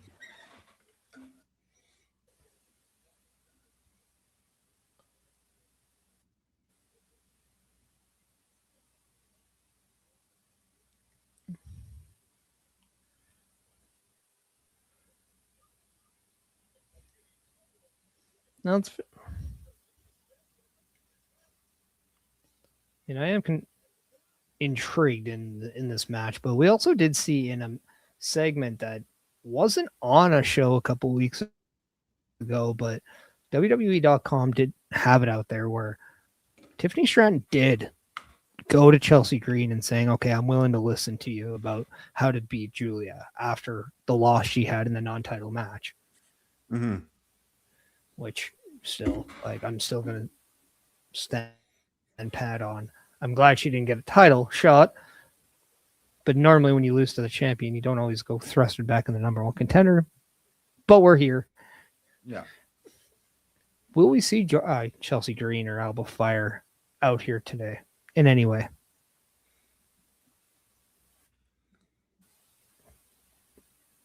I don't believe so. I don't think we need them involved in this. I think that depends on just how close Chelsea Green is to getting into the ring.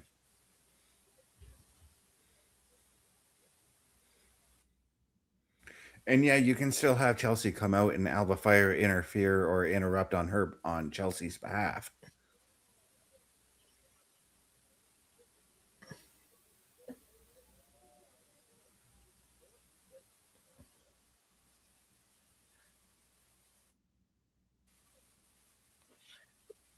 Now I'm very intrigued with the direction of where they're going to go with Jordan Grace moving forward, because we did see her not successfully get the women's world title from Jade Cargill in the past. It looked like there was maybe an attempt to go into the U.S. Championship. She did get hurt, so there was that setback. She comes back and has a loss here. That further, I think, complicates where we think she could go. So Yeah. I'll kind of ask you both, where do we go with Jordan Grace? I kind of want to see her win this match and be inserted into that U.S. title picture. I've been thinking about this, and I kind of like your idea of turning Tiffany Stratton heel, and then you have that heater for Jordan Grace. Because I feel like with the U.S. title scene, we're eventually going to go to a Kiana James and Julia breakup there between them two. I mean, potentially. Like, I wouldn't mind if Julia is put to the side by Kiana James, and maybe Kiana James and Tiffany Stratton align. They kind of do have more of a similar character. Yeah, and it does seem like that pairing could work.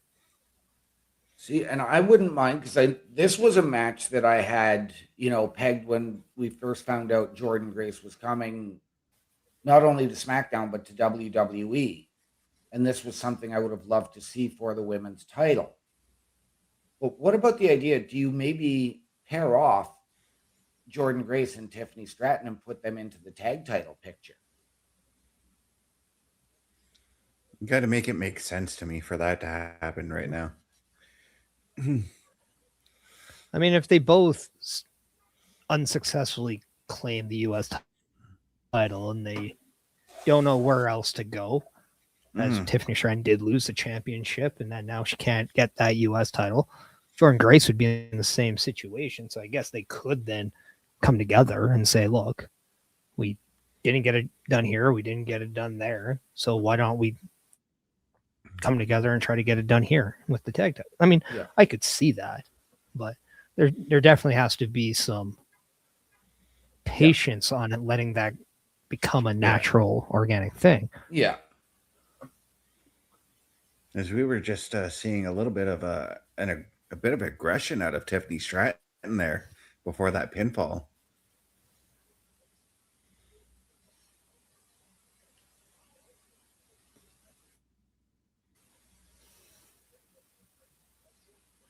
I think the one thing with Tiffany Stratton, I think there's just a little bit of a disconnect with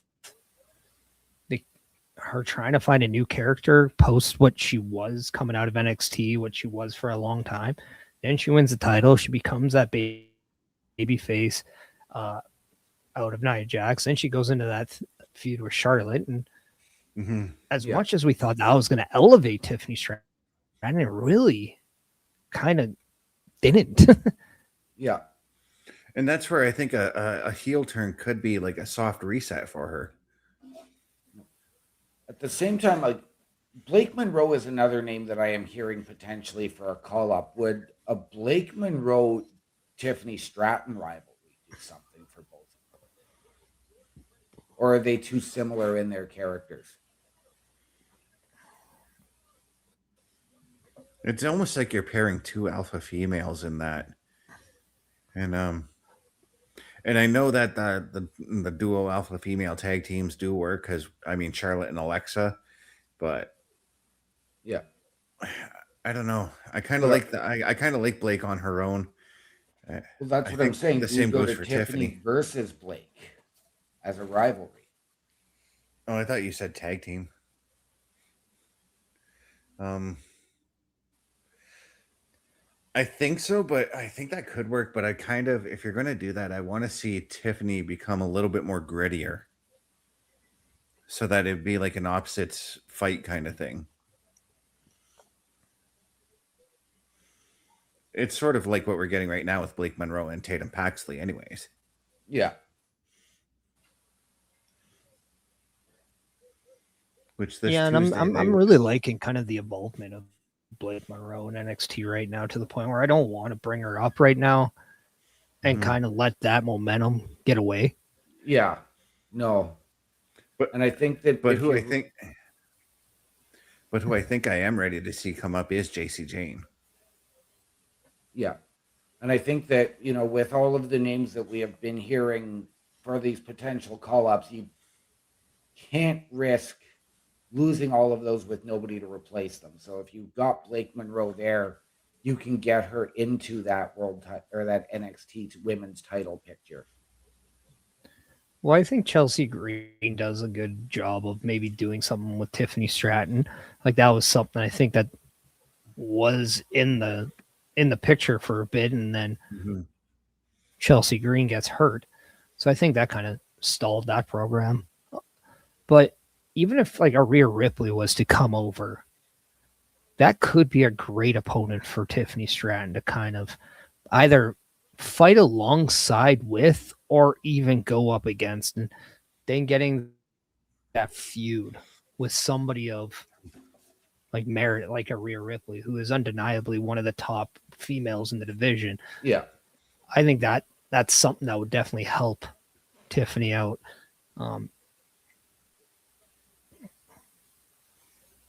Or you could move her over to Raw and have her go after Becky Lynch and have a program with Becky. I think that could do some really good things for Tiffany Stratton.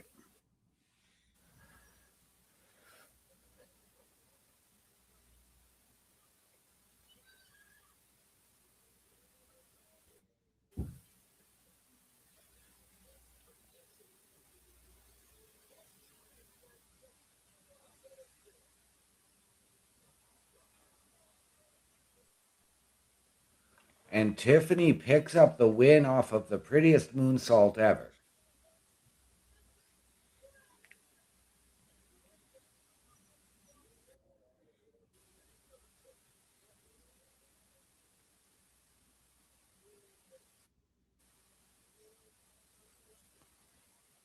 Question I now ask: what do we do with Jordan Grace?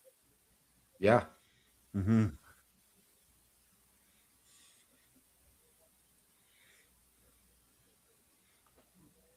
Would Jordan Grace be a perfect fit as the first female member of the Vision if you were to move her to Raw?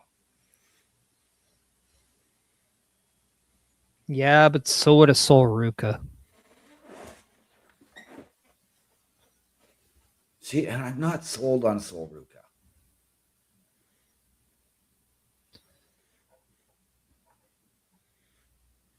I think I'm sold, but I'd be very patient. I think I look at Sol Ruka a very similar way I look at Javon Evans.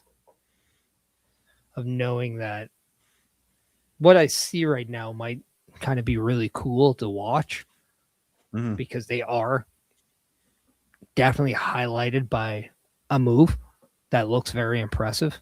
But their patience of letting the character and letting everything develop a little bit, I think that's what we're actually getting right now with Zarya in NXT. But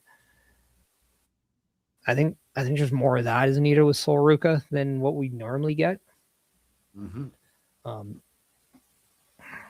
Yeah, it's hard because what constitutes what the Vision is needing right now? Because we were talking about the future, and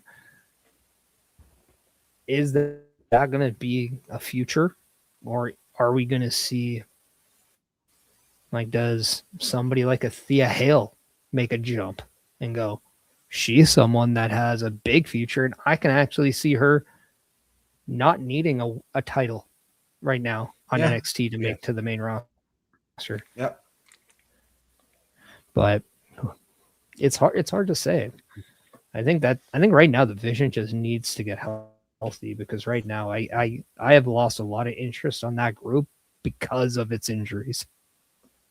See, and I'm interested in it, but what I'm finding now is because Paul Heyman is so focused on Brock Lesnar with Braun and with the two Brauns out, that now it's Logan Paul and Austin Theory are the Vision, and Paul Heyman's out. He's not there for them anymore. Oh, don't worry. Braun Breaker will screw Seth Rollins tomorrow. Just watch.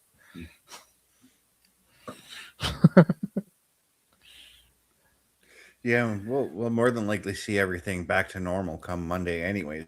Because as I keep seeing with Brock's probably not going to be on the Raw after Mania. Now, I put this out to Mr. Best a couple of weeks ago when we did our WrestleMania prediction show. What if the Curse of Danhausen catches up to ISHO Speed and he cannot compete tomorrow, leaving the Vision in a 3-on-2 match? Would that not be a good spot to then the Vision says, we need a replacement, there's Braun Breaker?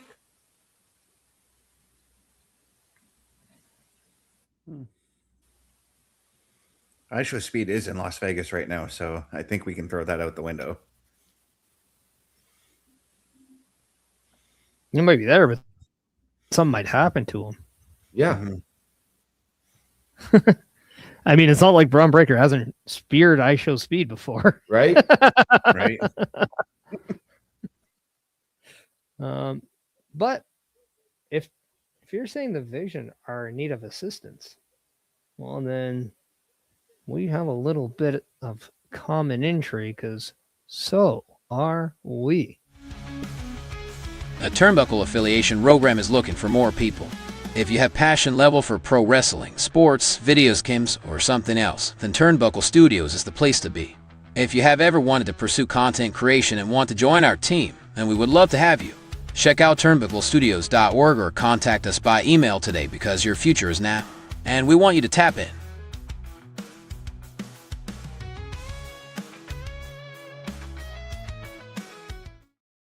And ladies and gentlemen, once again, turnbucklestudios.org is your home for the Turnbuckle Affiliation Program. Please hit that join button, email us your credentials, tell us how you believe you can help us, how you feel we can help you. We will sit down as a collective and find the right fit. Just like our newest member, Mr. Logan Thompson. Turnbucklestudios.org is your home for the Turnbuckle Affiliation Program.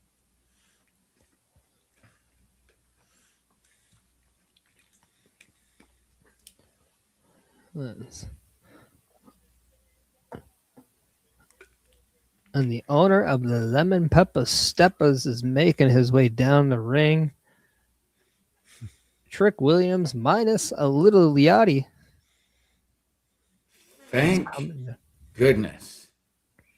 Hey, he'll be there at Mania.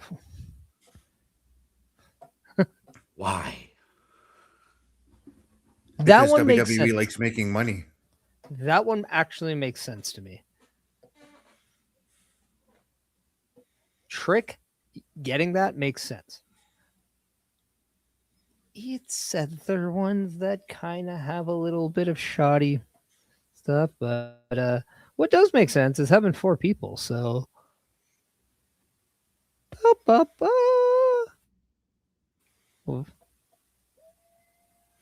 he even did it without using his hands. How? What's pushing the buttons over there, Bubba? Don't answer that. We got Trick Williams in our screen right now. We'll just leave your trickery to the imagination.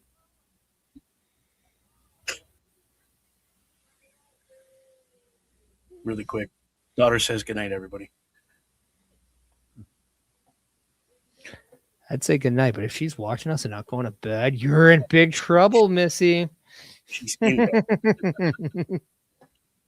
She will be here sitting behind me tomorrow night for as long as she can. But Is this the opening to the Andre the Giant?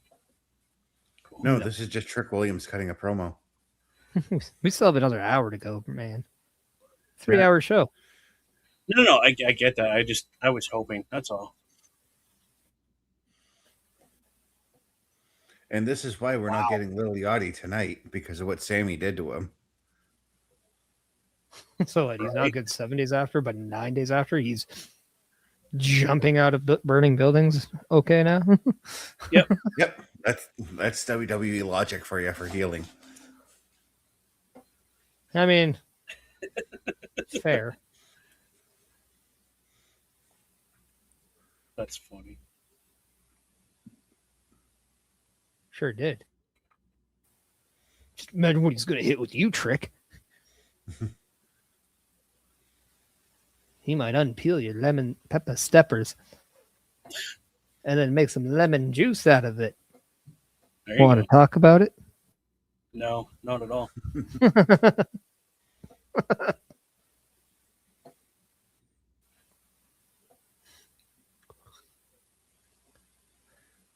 You know, it'd be really funny if, like, since he keeps saying lemon pepper steppers, if he does like a lemon tree reference from The Simpsons, and then at Mania, Sami Zayn does the Shelbyville thing. Turnip juice. Woo!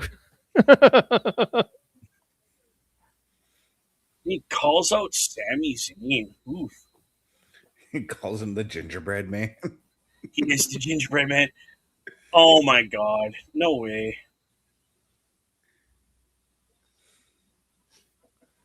This is probably Lil Yachty now. 100%. Yeah. Either that or it is Sami Zayn in there and Trick Williams is going to get beat up by the gingerbread man, and this is funny. Yeah, maybe we get like a shot on the Titantron of Lil Yachty being knocked out somewhere, and then And he's standing. Yeah, he's like stuck in like the ship to OVW box with the Spirit Squad.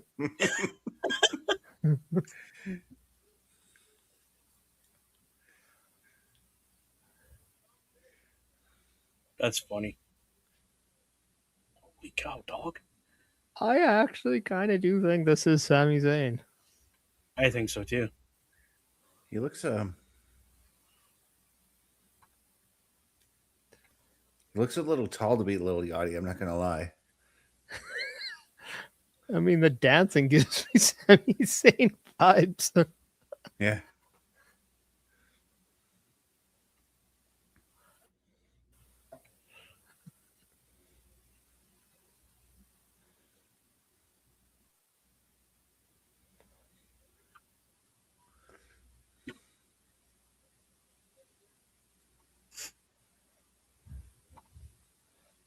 You can't even tell because the back of the suit goes up so high you can't see the neck.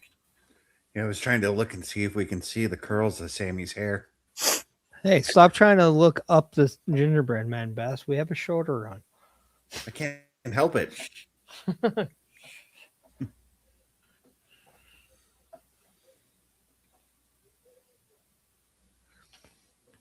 Keep your icing for Sundays. This is Friday night. Right?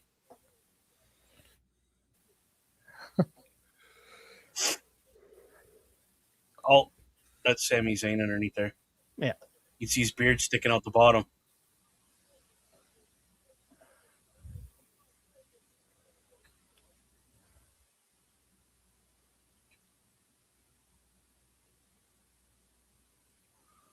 Unless that's just the extension of the cookie. Oh, no, it's not Sammy. Okay. Oh. I could have been out. Yep. Maybe it's Matt Cardona under there now. Could be Carmelo. That would be hilarious. But I think Carmelo's a little shorter.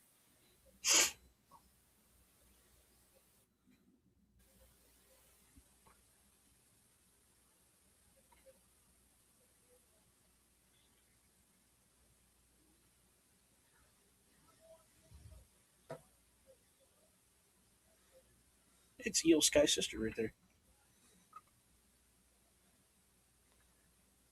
Now, Is this the first Mania that Sammy's walking in as a champion? maybe. No idea. You're Commander Data. You tell me. He has walked into a WrestleMania as an NXT champion. He just wasn't on the card.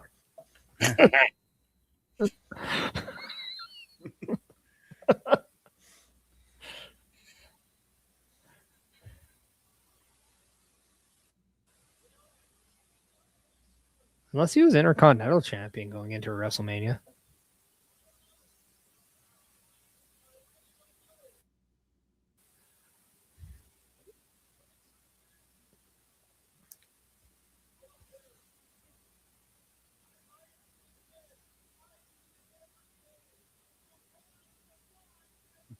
That's the size of that title in the background. Holy.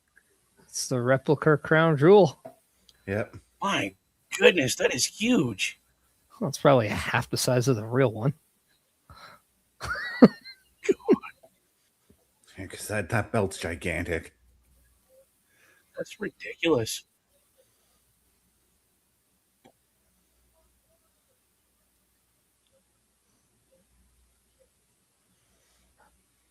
Sami Zayn saying the faithful are going to be there now, tomorrow, Sunday, and beyond.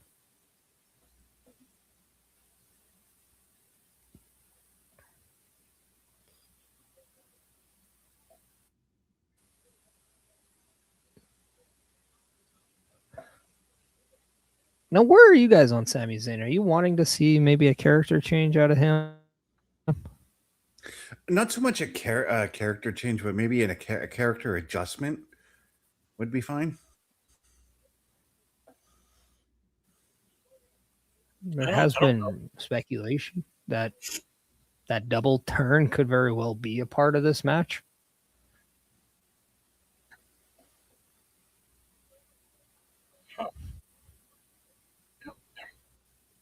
Depends what you do. And does it make sense? And this is kind of, where I'm at with Sammy.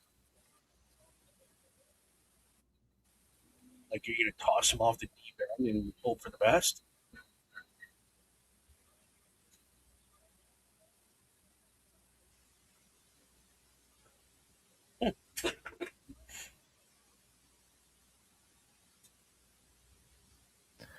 Sammy is questioning the in-ring ability of Trick, and that nothing he has done in the ring has been impressive. So the bells and whistles might look and sound nice, but the man behind the bike doesn't look like a driver's what he's saying. Literally called him a punk rookie. Wow.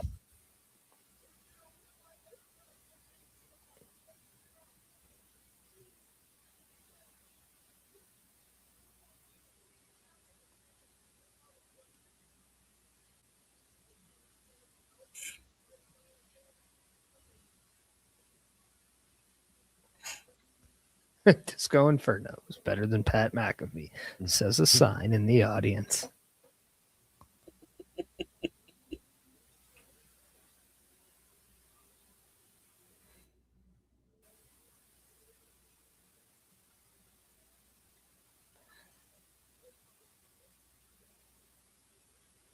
Now,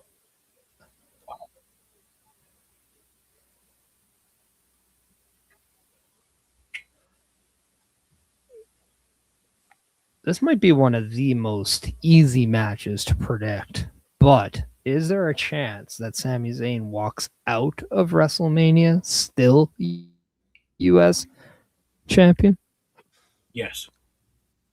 Yeah, because they always tout Sami Zayn as this ultimate underdog, and he's been known to pull it off on the big stage. I mean, winning the tag team championship a couple years ago with Kevin Owens, the Intercontinental title against Gunther.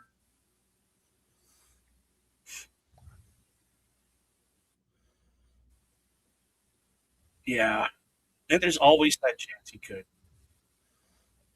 I mean, was he really an underdog going up against Gunther? Or did we not just assume he was going to win and Gunther was going to go up to the title picture?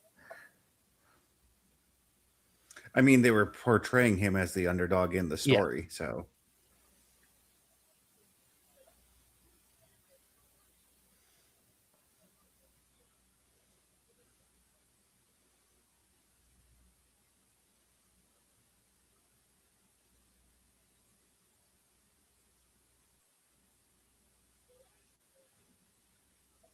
Uh-huh.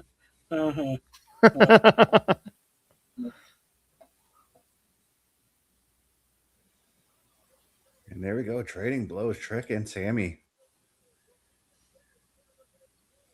Oh, please tell me that the gingerbread and gets haluva kicked. That would be hilarious.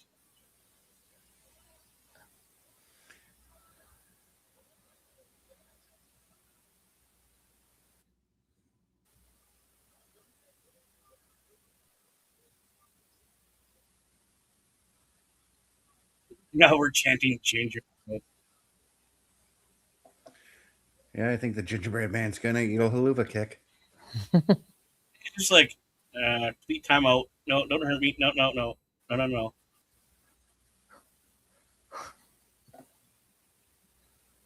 I mean, a lot of people have called Sami Zayn cookie cutter in the past, but a haluva kick might just prove everybody right. Oh, this spun the head around on that. Poor gingerbread guy. Kicked the glasses right off his face. Oh! High knee by Trick Williams there.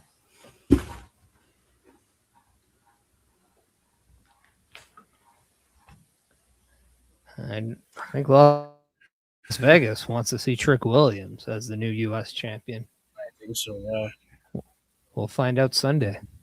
Not gonna lie, that belt does look good with Trick Williams.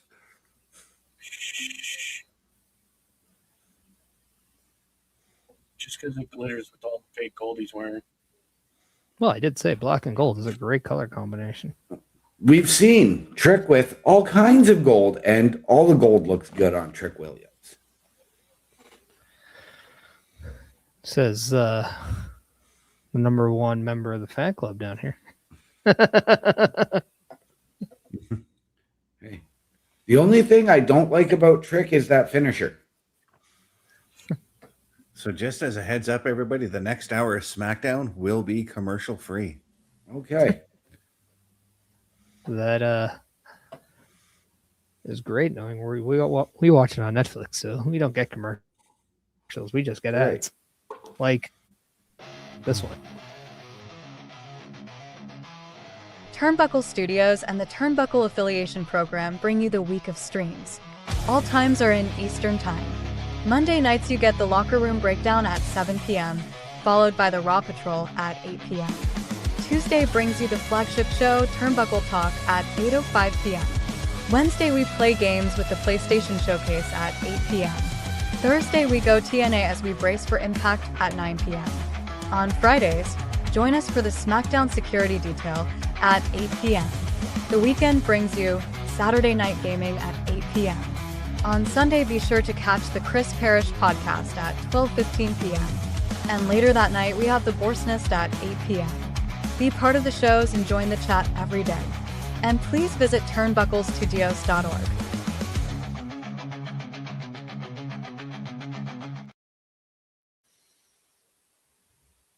And there you have it, ladies and gentlemen. Once again, turnbucklestudios.org is your home for the Turnbuckle Affiliation Program. That is our weekly calendar that does not include our special events like the PLE Patrol, which you will see tomorrow and Sunday for WrestleMania.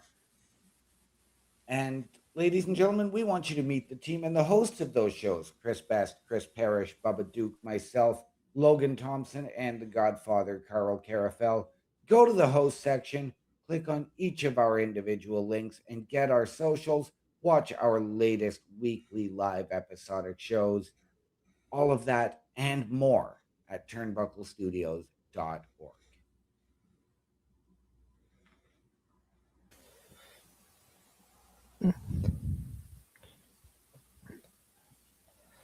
If there was one match that you know for sure you can call right now at WrestleMania, OM Dynamic, I'm going to start with you. What is that match?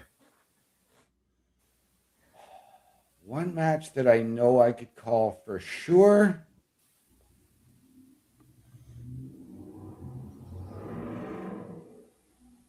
AJ Lee and Becky Lynch. And your pick is? AJ Lee. Bubba Duke. Oh, I think that with the same one. AJ's retaining that title.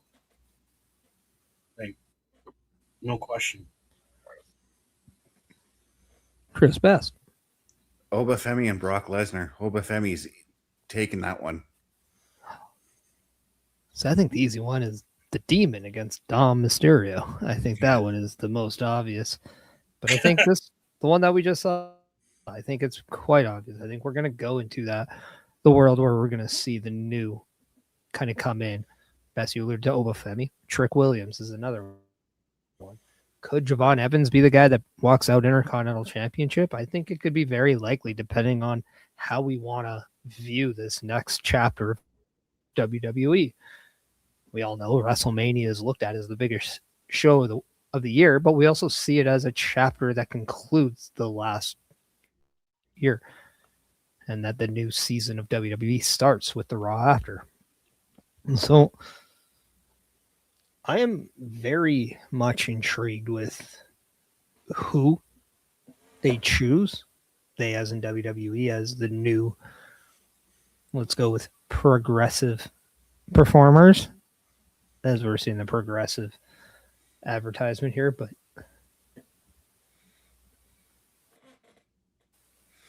I just think it's very intriguing to have this amount of fresh talent with the size of the roster that we do see. Like, it is, we're talking about like Carmelo Hayes, Ilya Dragunov not being on the card. We're talking about Fraxium, Motor City Machine Guns, the Wyatts, the MFTs not on the WrestleMania card. But then we're talking about Trick Williams making his WrestleMania debut. We're talking about Javon Evans making his WrestleMania debut. We're talking about a lot of people, Obafemi, another, but a lot of people making their debuts at WrestleMania. Yeah, and to receive further confirmation, the Bellas in this video, Pat just confirmed that they will be at WrestleMania as well, as on top of what they said on the podcast. Brie had said that despite Nikki's injury, they're going to fight through the injury and still be there. Be there, but they're not going to be a factor as far as I'm concerned. And once again, let's just look at the transformation of Nia Jax as we look in this video, and just an amazing difference she looks now from when we first saw her. Just such a remarkable thing somebody can do. Very, very happy to see Nia Jax put in that work, because it definitely shows in her performances. And I'm very happy she didn't listen to all the haters early on. Yep. Right. I think he took that as a fuel to say, listen, I don't care, I'm going to do it.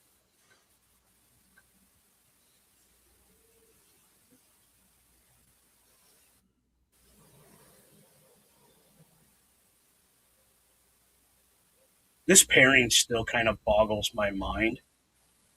Charlotte Flair and Alexa Bliss. It just two opposite ends of the spectrum as far as character. And it works. Goes.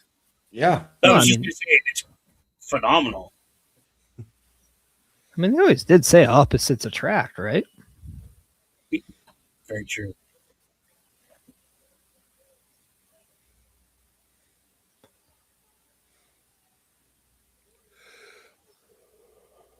What I always thought was funny is when we go back and look at the history of the four horsewomen in wrestling, of Charlotte, Sasha, Becky, and Bayley. When it came down to Alexa Bliss, they were either friends or enemies.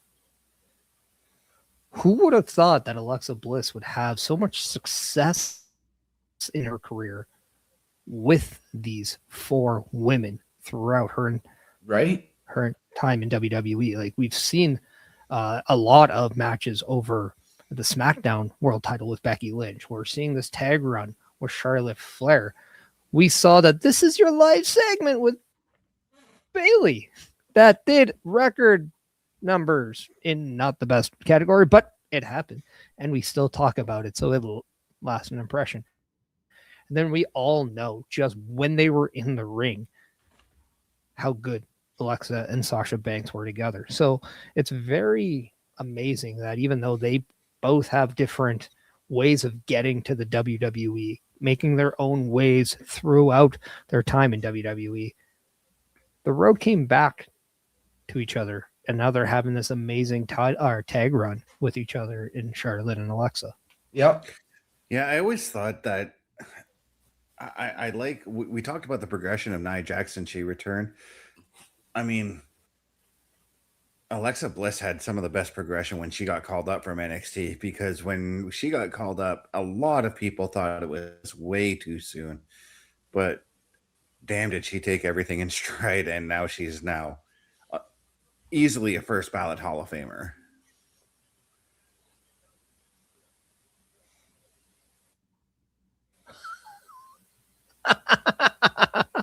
That was funny.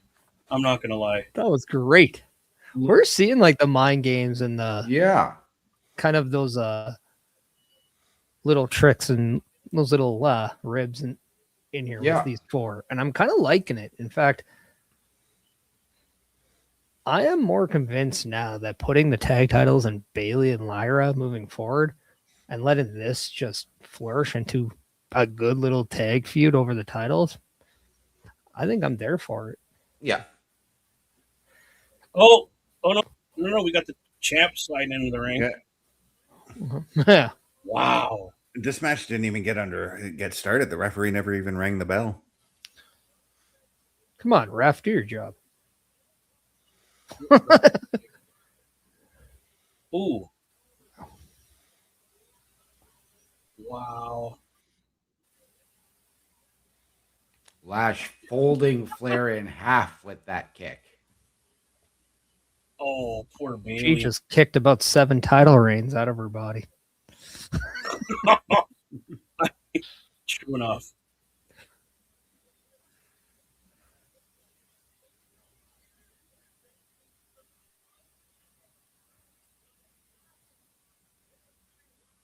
Oh man.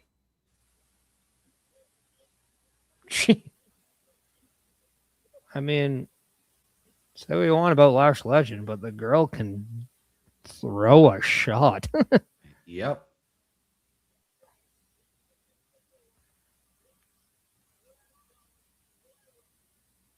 That's a pretty devastating looking move, that leg drop while being held by the partner. Wow. Who would have pegged Nia Jax having a finisher from the second rope? Right? In 2 different ways. This is true. Of course, you don't see the Bellas, because heaven forbid they get even more hurt. I don't think they're going to be a factor at all tomorrow night. They're going to come out, get tossed out, and that'll be the end of it for them. Well, it's not an over-the-top rope elimination. No, but I mean, they're going to get hurt. Be hurt. You're going to say somebody could roll an ankle? Now we're getting a nice little video package promoting Brock Lesnar. Yeah. It doesn't, like, you think about how long he's been involved in WWE, it doesn't feel that long. No. 20 years. Ish. I watched WrestleMania 19 yesterday. Yeah. And what's crazy is only 2 people from that card are wrestling in this weekend's WrestleMania: Brock Lesnar and Rey Mysterio. Yep. Yep. And both Ray and Brock made their WrestleMania debuts at WrestleMania 19. Absolutely crazy when you think about the longevity both men had. And now both men took time away from WWE. But the fact that Brock Lesnar took less time being injured and took more time going after an NFL team on almost becoming a Minnesota Viking, in 4 fights became an Ultimate Fighting heavyweight champion, and then putting his just mark in Ultimate Fighting. Then we see him absolutely change his lifestyle, move to Canada, get diverticulosis, and then still competing. And then now at this age, we see Brock Lesnar with long hair, a ponytail, and doing some of the best work that he's ever done. Isn't that crazy? like, and not a lot of people said this about him. He's a generational talent that nobody really ever used the phrase generational towards. Yeah. Mm-hmm. That's going to be one hell of a match. Like, personally, I think I would have put them in a cage to keep them out of the crowd. I don't think the cage would have held them, though. No. It would have been worth it, though. And if this match weren't the first match of night 2, I would have seen it as a potential ring breaker. Psycho Clown's in there. So is La Parka. Dude, that's awesome. Hey, look, the Machine Guns and Fraxium are there. God forbid they challenge for the tag titles. Built in for the No, let's let Raw do it. Yeah, exactly right. Why would we want a title shot? Oh, No, we want that Andre the Giant Memorial Battle Royal instead.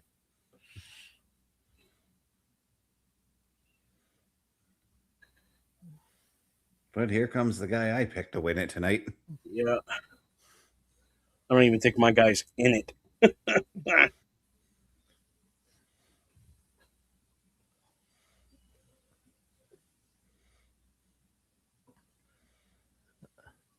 mean, it's pretty typically known that the guy who has the full entrance in a battle royal is primed to win.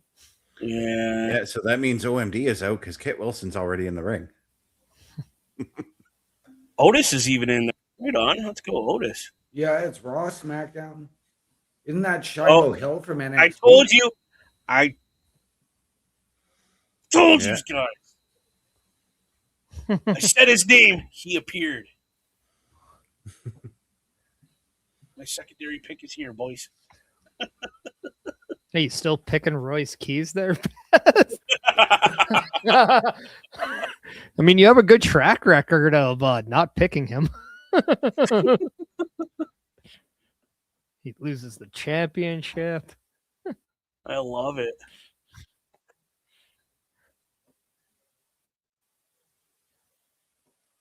And I only see one member of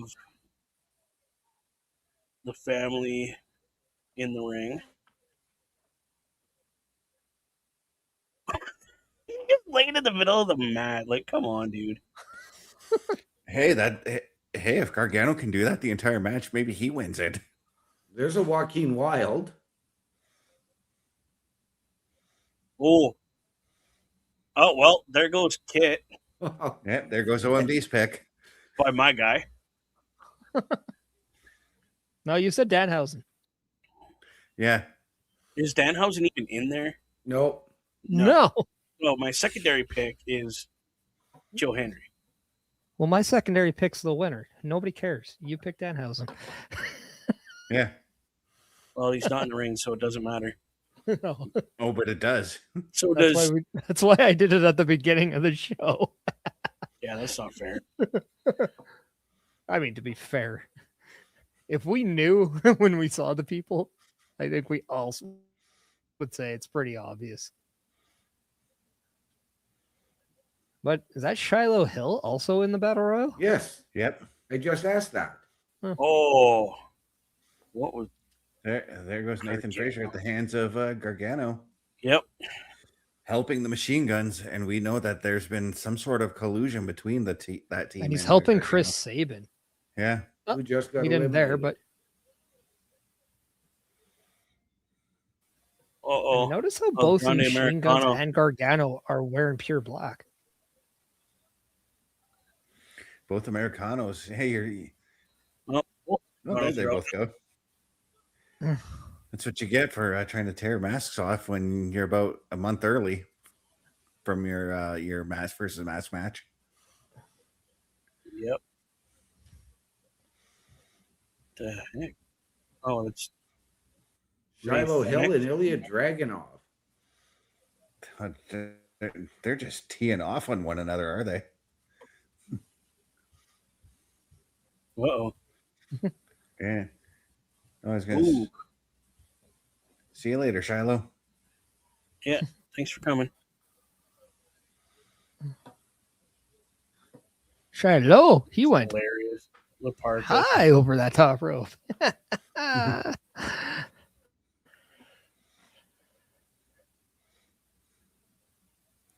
Uh-oh. Well, there goes Laparca. Kind of seen that one coming.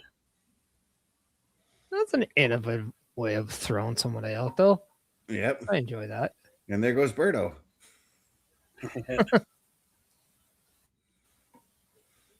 Oh, Psycho Clown's getting fired up. Oh, what a backbreaker. Yeah.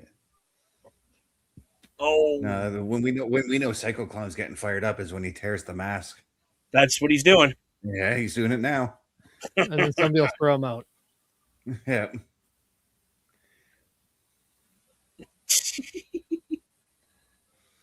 Oh, no.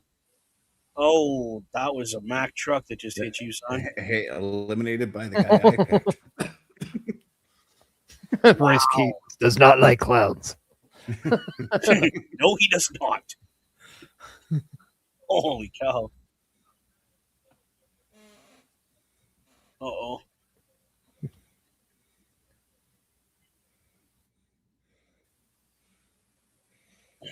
Uh-oh.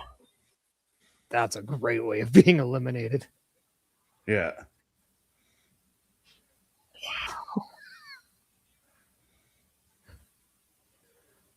All right, so Cardona's still in there.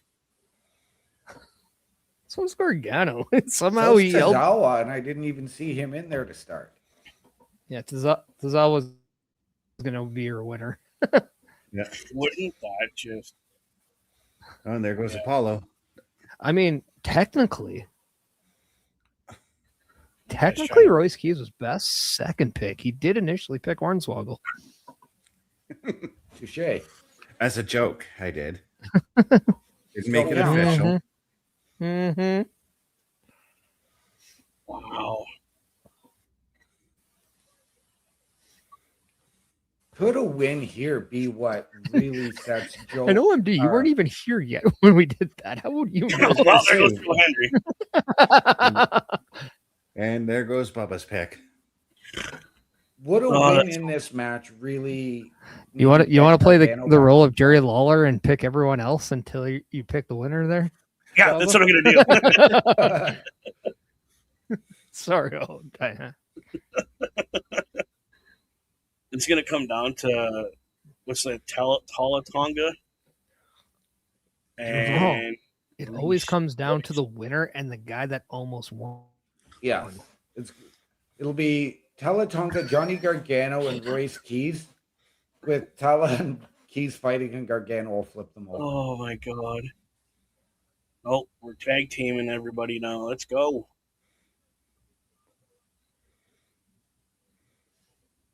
Oh, just smacked the teeth right out of Gargano's mouth. Gargano.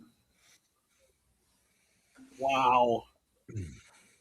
Dragon Lee trying to tee off on those kicks. It's not there. Dragon Lee, that's Ray Fennec. Phoenix. I saw. All I see is the I know. stuff on the back. Not all and I think luchadors look Dragon like Lee- this. Not all Yeah, they luchadors do. look like Oh, God. Oh, yeah. Oh, right off But Oh, bitch, the apron. Oh. That's a hip. Ray Fenix just broke a hip. Oh, I thought he chopped him in the no-nos.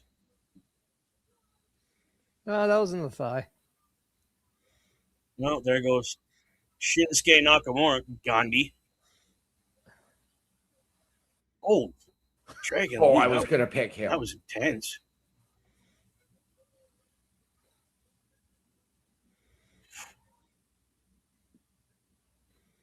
No, bye. Black mass. Yeah. Whoa! Where did Kizawa come from? Oh, he's hulking up. He's hulking Kizawa's- up. Yeah, he's hulking up. Now he's going to get eliminated. Oh, he got knocked out. Yep, bye.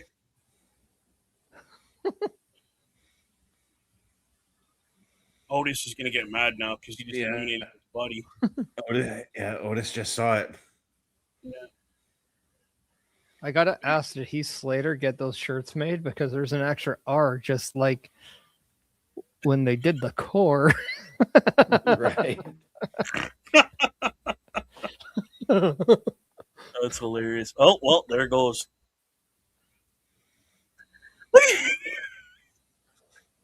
I mean, whoa. Big Doge is doing the big worm, the caterpillar. Yeah. Oh, well, there goes Joey, Mr. Gargano. Oh. Cardona just got powerbombed. Holy. I mean, I'm not gonna lie, Royce Keys has done very little in this match. He kind of got hit a couple times, and he just kind of. And there goes Mr. Parrish's pick in Matt Cardona. Okay, so Huh. two of the guys I picked be in the last year here. Oh, It's okay. I had a tweet earlier that said Block was also in my hopes, but then I also said I do believe Royce Keys was gonna win. oh my I'm goodness! actually quite disappointed with the lack of like big men in this match. Mm-hmm. There's what, 3 right now? That's really all it was. Well, there goes Aleister Black. Well, this is a very elite confrontation. Wow. Okay, boys. Otis. I wouldn't hate Otis. No, neither would I. No. I really would not hate Otis.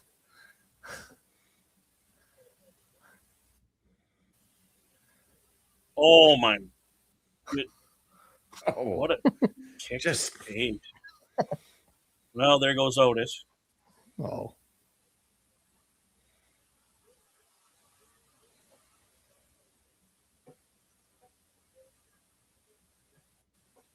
Man, what a way it would be if Tama comes in and steals it. right?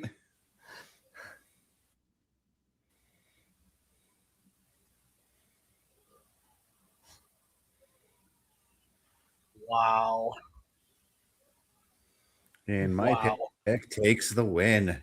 No, you picked Hornswoggle. It doesn't count. No, but I was joking.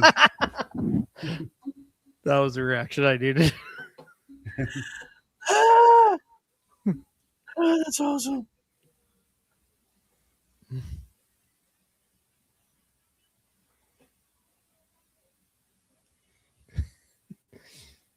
So let's go through his matches. Royal Rumble. He beat Kit Wilson, or Berto, sorry. Yep. And then he won the Andre the Giant Memorial Battle. Yep. Yep.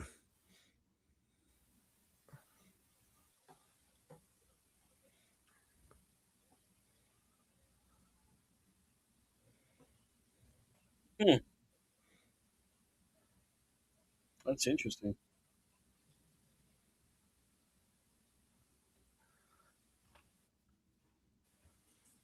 Royce Keys is literally taller than the trophy on the pedestal, or about the same size.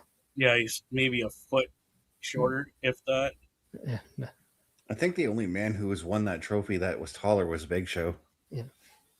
Strowman? The trophy is pretty close to his height. Like on the pedestal, you mean? Because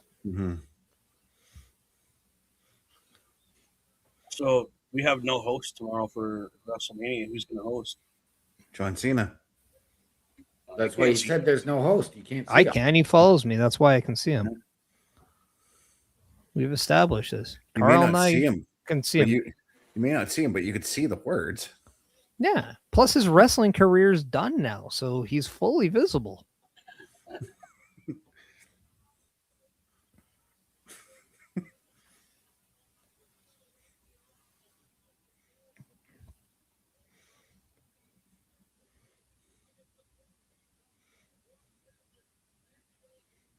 Oh, I can't wait for tomorrow at 6 p.m. Man, I'm fired up.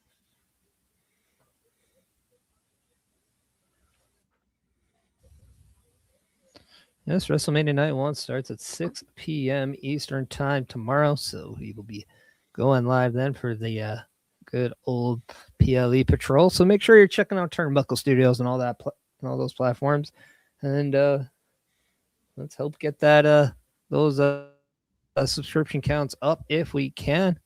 It would be greatly appreciated because we are trying to do just a little bit more here in this not only week, but moving forward. Turnbuckle Studios plans on issuing that new era. We got inspired by Triple H the first, second, third, and fourth time. New era. Yes. And then by probably next week, the fifth as well. Yes. And as we are going to get this review of Roman Reigns winning the Royal Rumble, gentlemen, if you will excuse me for just a moment. Yes, we will. But since we're going to get all this video packaging out of the way, let's just have some fun and let's pay the bills and get the trifecta of trifectas out one last time, starting with our help wanted ad. A Turnbuckle affiliation program is looking for more people. If you have passion level for pro wrestling, sports, videos, games, or something else, then Turnbuckle Studios is the place to be. If you have ever wanted to pursue content creation and want to join our team, then we would love to have you. Check out turnbucklestudios.org or contact us by email today because your future is now, and we want you to tap in.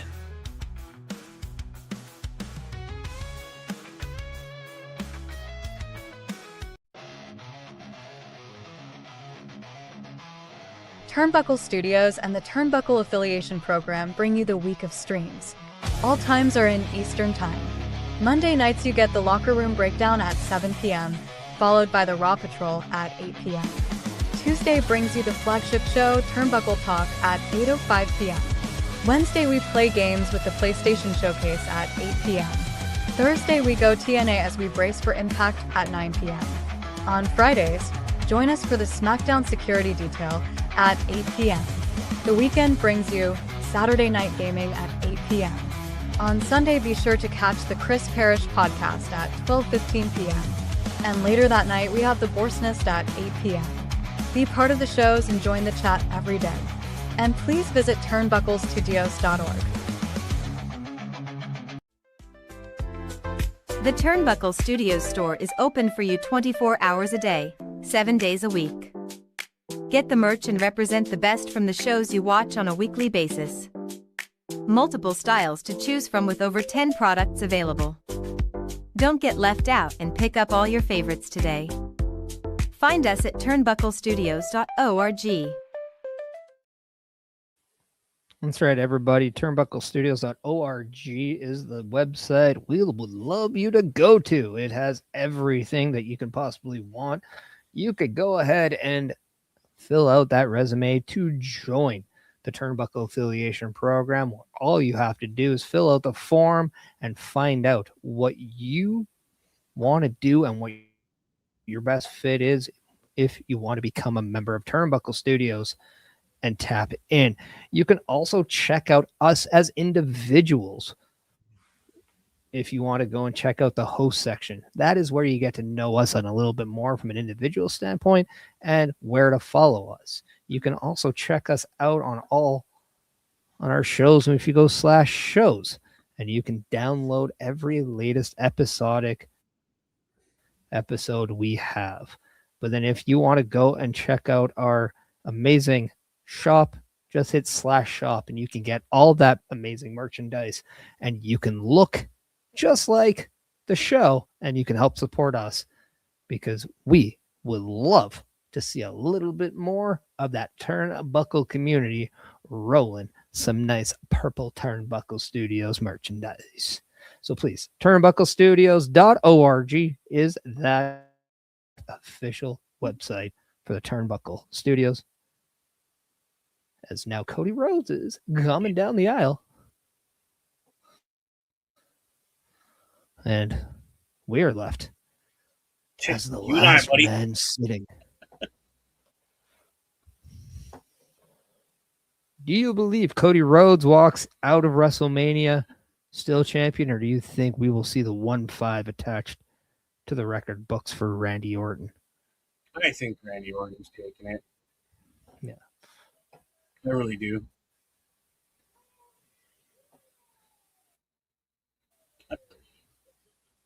But there's always that little, in the back of my head saying, well, maybe Cody could hold it.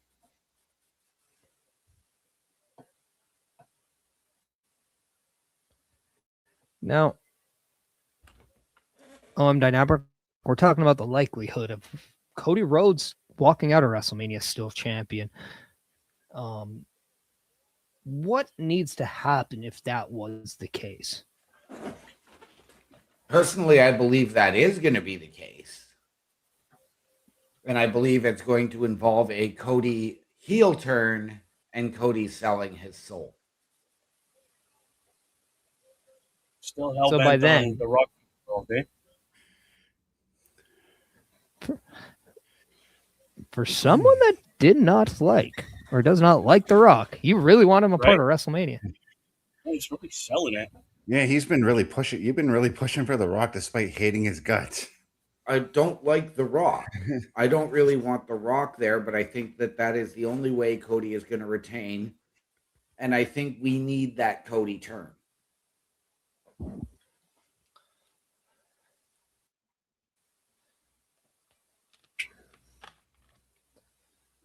If by chance Cody does lose the championship, and I think the best thing for Cody Rhodes at that point is to take some time away, with the Street Fighter movie maybe being that number one thing, but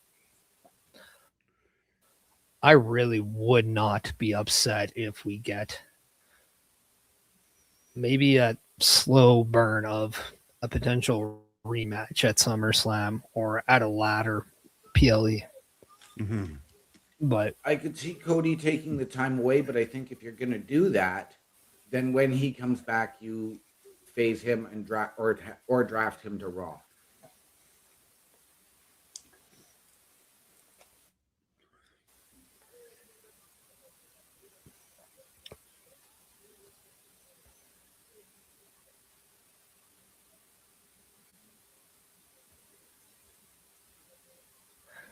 yeah, Cody doesn't want to talk about the last three Manias in the way that somebody is messing with him. So maybe he is referring to that Buddy Dwayne that OM Dynamic is so fondly talking about. Well, he did bring up The Rock's name. Well, so did I. I said his name. Rock, will you appear? No. I believe in the Tooth Fairy. No? Okay.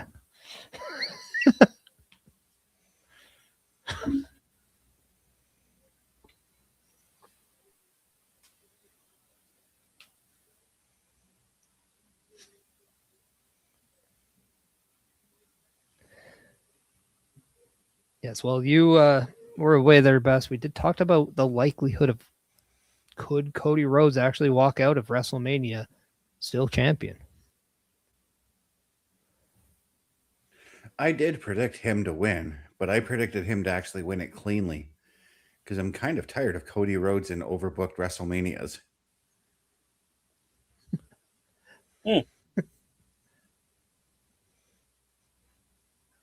His title's missing a red gem in the bottom corner.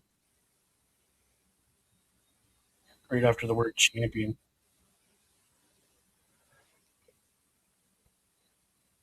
Yeah, they'll get a new one for Mania. Mm-hmm. That's just the prop one.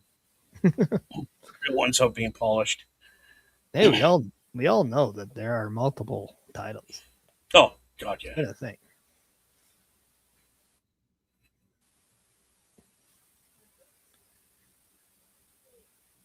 Yeah, every champion that has mentioned that they said that there was always a belt made for the television and a belt for the live events.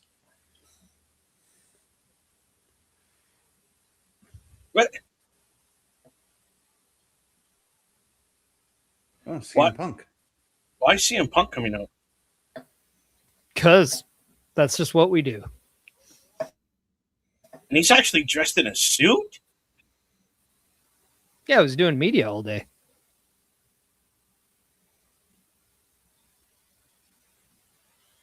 That looks so weird.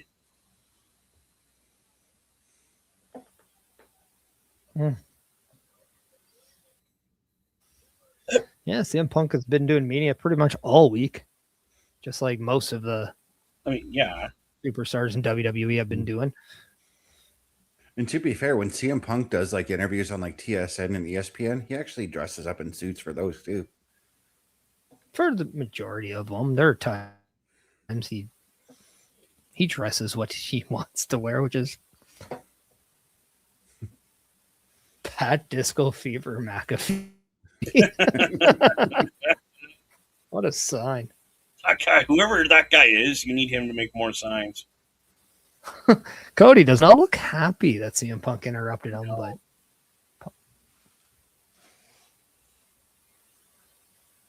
I mean, Cody was on Raw a couple weeks ago. That made no sense. So I guess Punk just is returning the favor.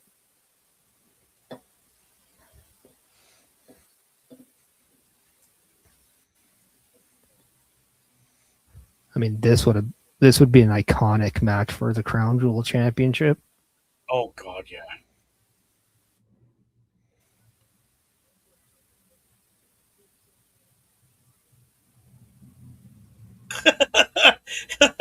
Punk's laughing about that statement.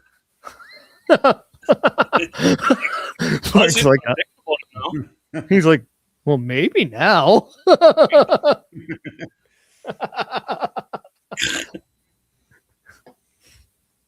Cody Rhodes saying, if it's weird, can we hug and shake hands? Would you kick me in the balls too?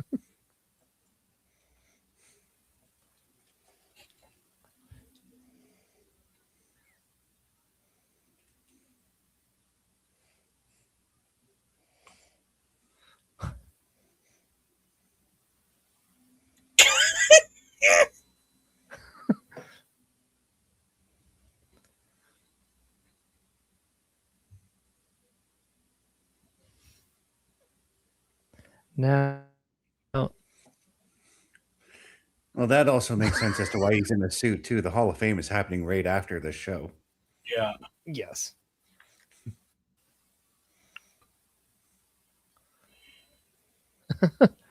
They are now referencing Teddy Long's marriage.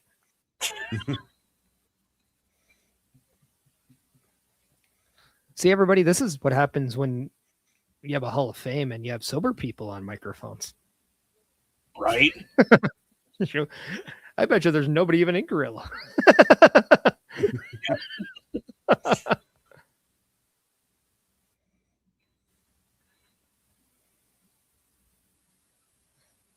Let's not forget Monday Night Raw is taking place at the same venue.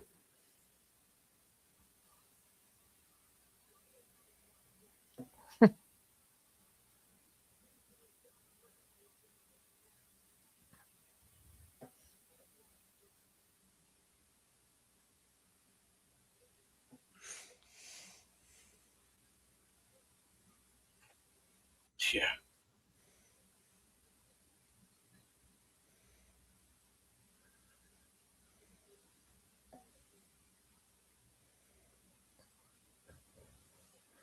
We're getting some advice from CM Punk.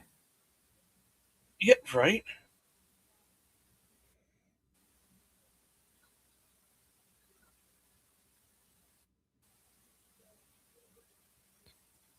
So in this battle of Randy Orton, Cody Rhodes has now had Stephanie McMahon and CM Punk now face him face to face, giving him advice on how to handle the Viper at WrestleMania. But more importantly, how to focus in on the Viper at WrestleMania.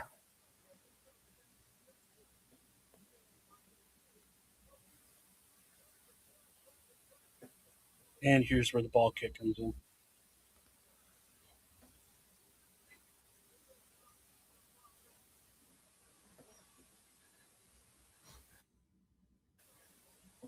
I would love to say, or Punk to say, you have done a lot of things that I have never done, but I was AEW World Champion.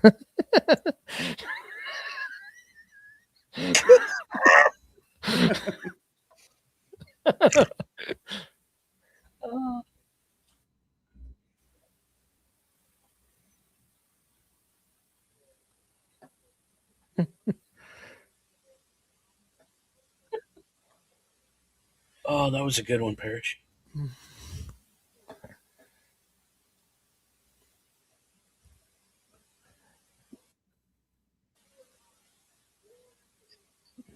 Wouldn't mind a tag match of Randy and Roman against Cody and Punk before Mania.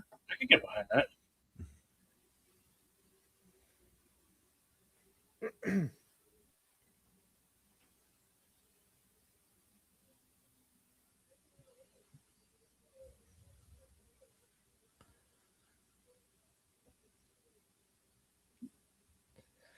Now,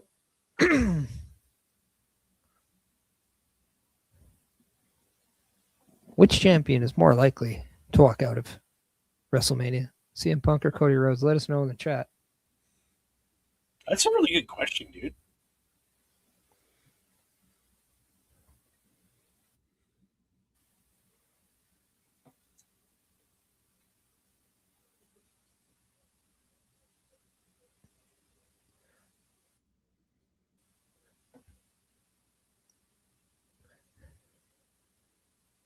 We have a promo where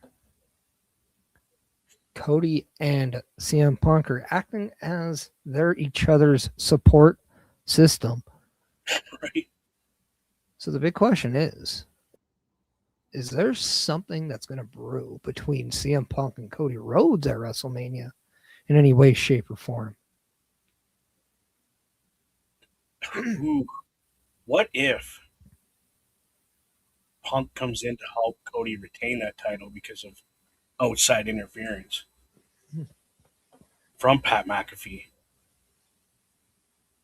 Or vice versa. Is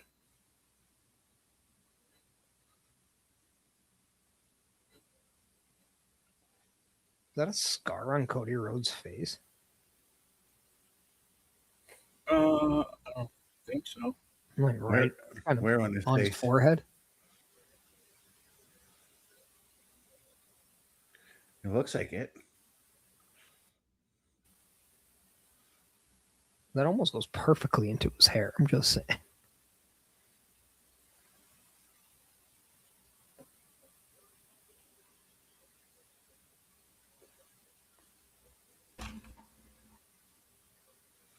Is that where that might be where he got busted open there a couple weeks back?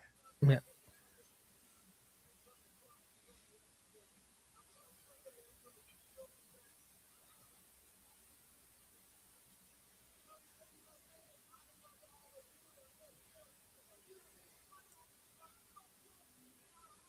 Well, here we go. Celebrating with the people.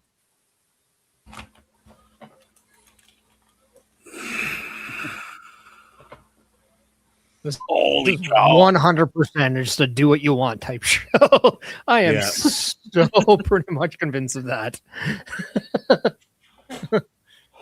Holy cow. All right, boys. The next wrestling show we watch is WrestleMania. Whew. We are there.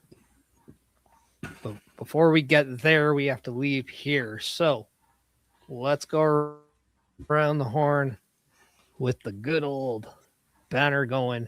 Checking out turnbucklestudios.org/host to find where we are on social media. Starting with OM Dynamic, your takeaway from tonight's episode of SmackDown. This, and I hate to say it, but this episode was a grind. It was very, very hard to get through. Yes, you had the confusion. I mean, from what we got on Raw, which was one of the best Raws I've seen, and especially for a go-home show, to follow it up with whatever this was. I don't know. I hope that we get a lot more and we get a lot better goals after WrestleMania. Chris Best, what was your thoughts? Yeah, for me, this was just a shut my brain off and enjoy wrestling night. And that's exactly what I got out of it. To me, all the storylines we already knew were wrapped up come Monday night anyways. So we already knew what we were going to expect. So this was just a show for being a show, just to sit back and watch wrestling. That's what it was for me. Bubba? Wow. I'm gonna say, wow. You're right, Bash. It was definitely a night to just we already know where things are going. Like we've already said. So yeah, just shut your mind off and enjoy the product that we're being shown before the show of shows. The biggest question I got out of this whole show, and I'm gonna steal something from one of the guys I grew up admiring, but are you ready? Are you ready for WrestleMania, boys? Like, for real. Now it's for real. It's stamped out. This is what we're getting to watch. I'm telling you right now, I'm pumped. I can't wait for WrestleMania. Can't wait.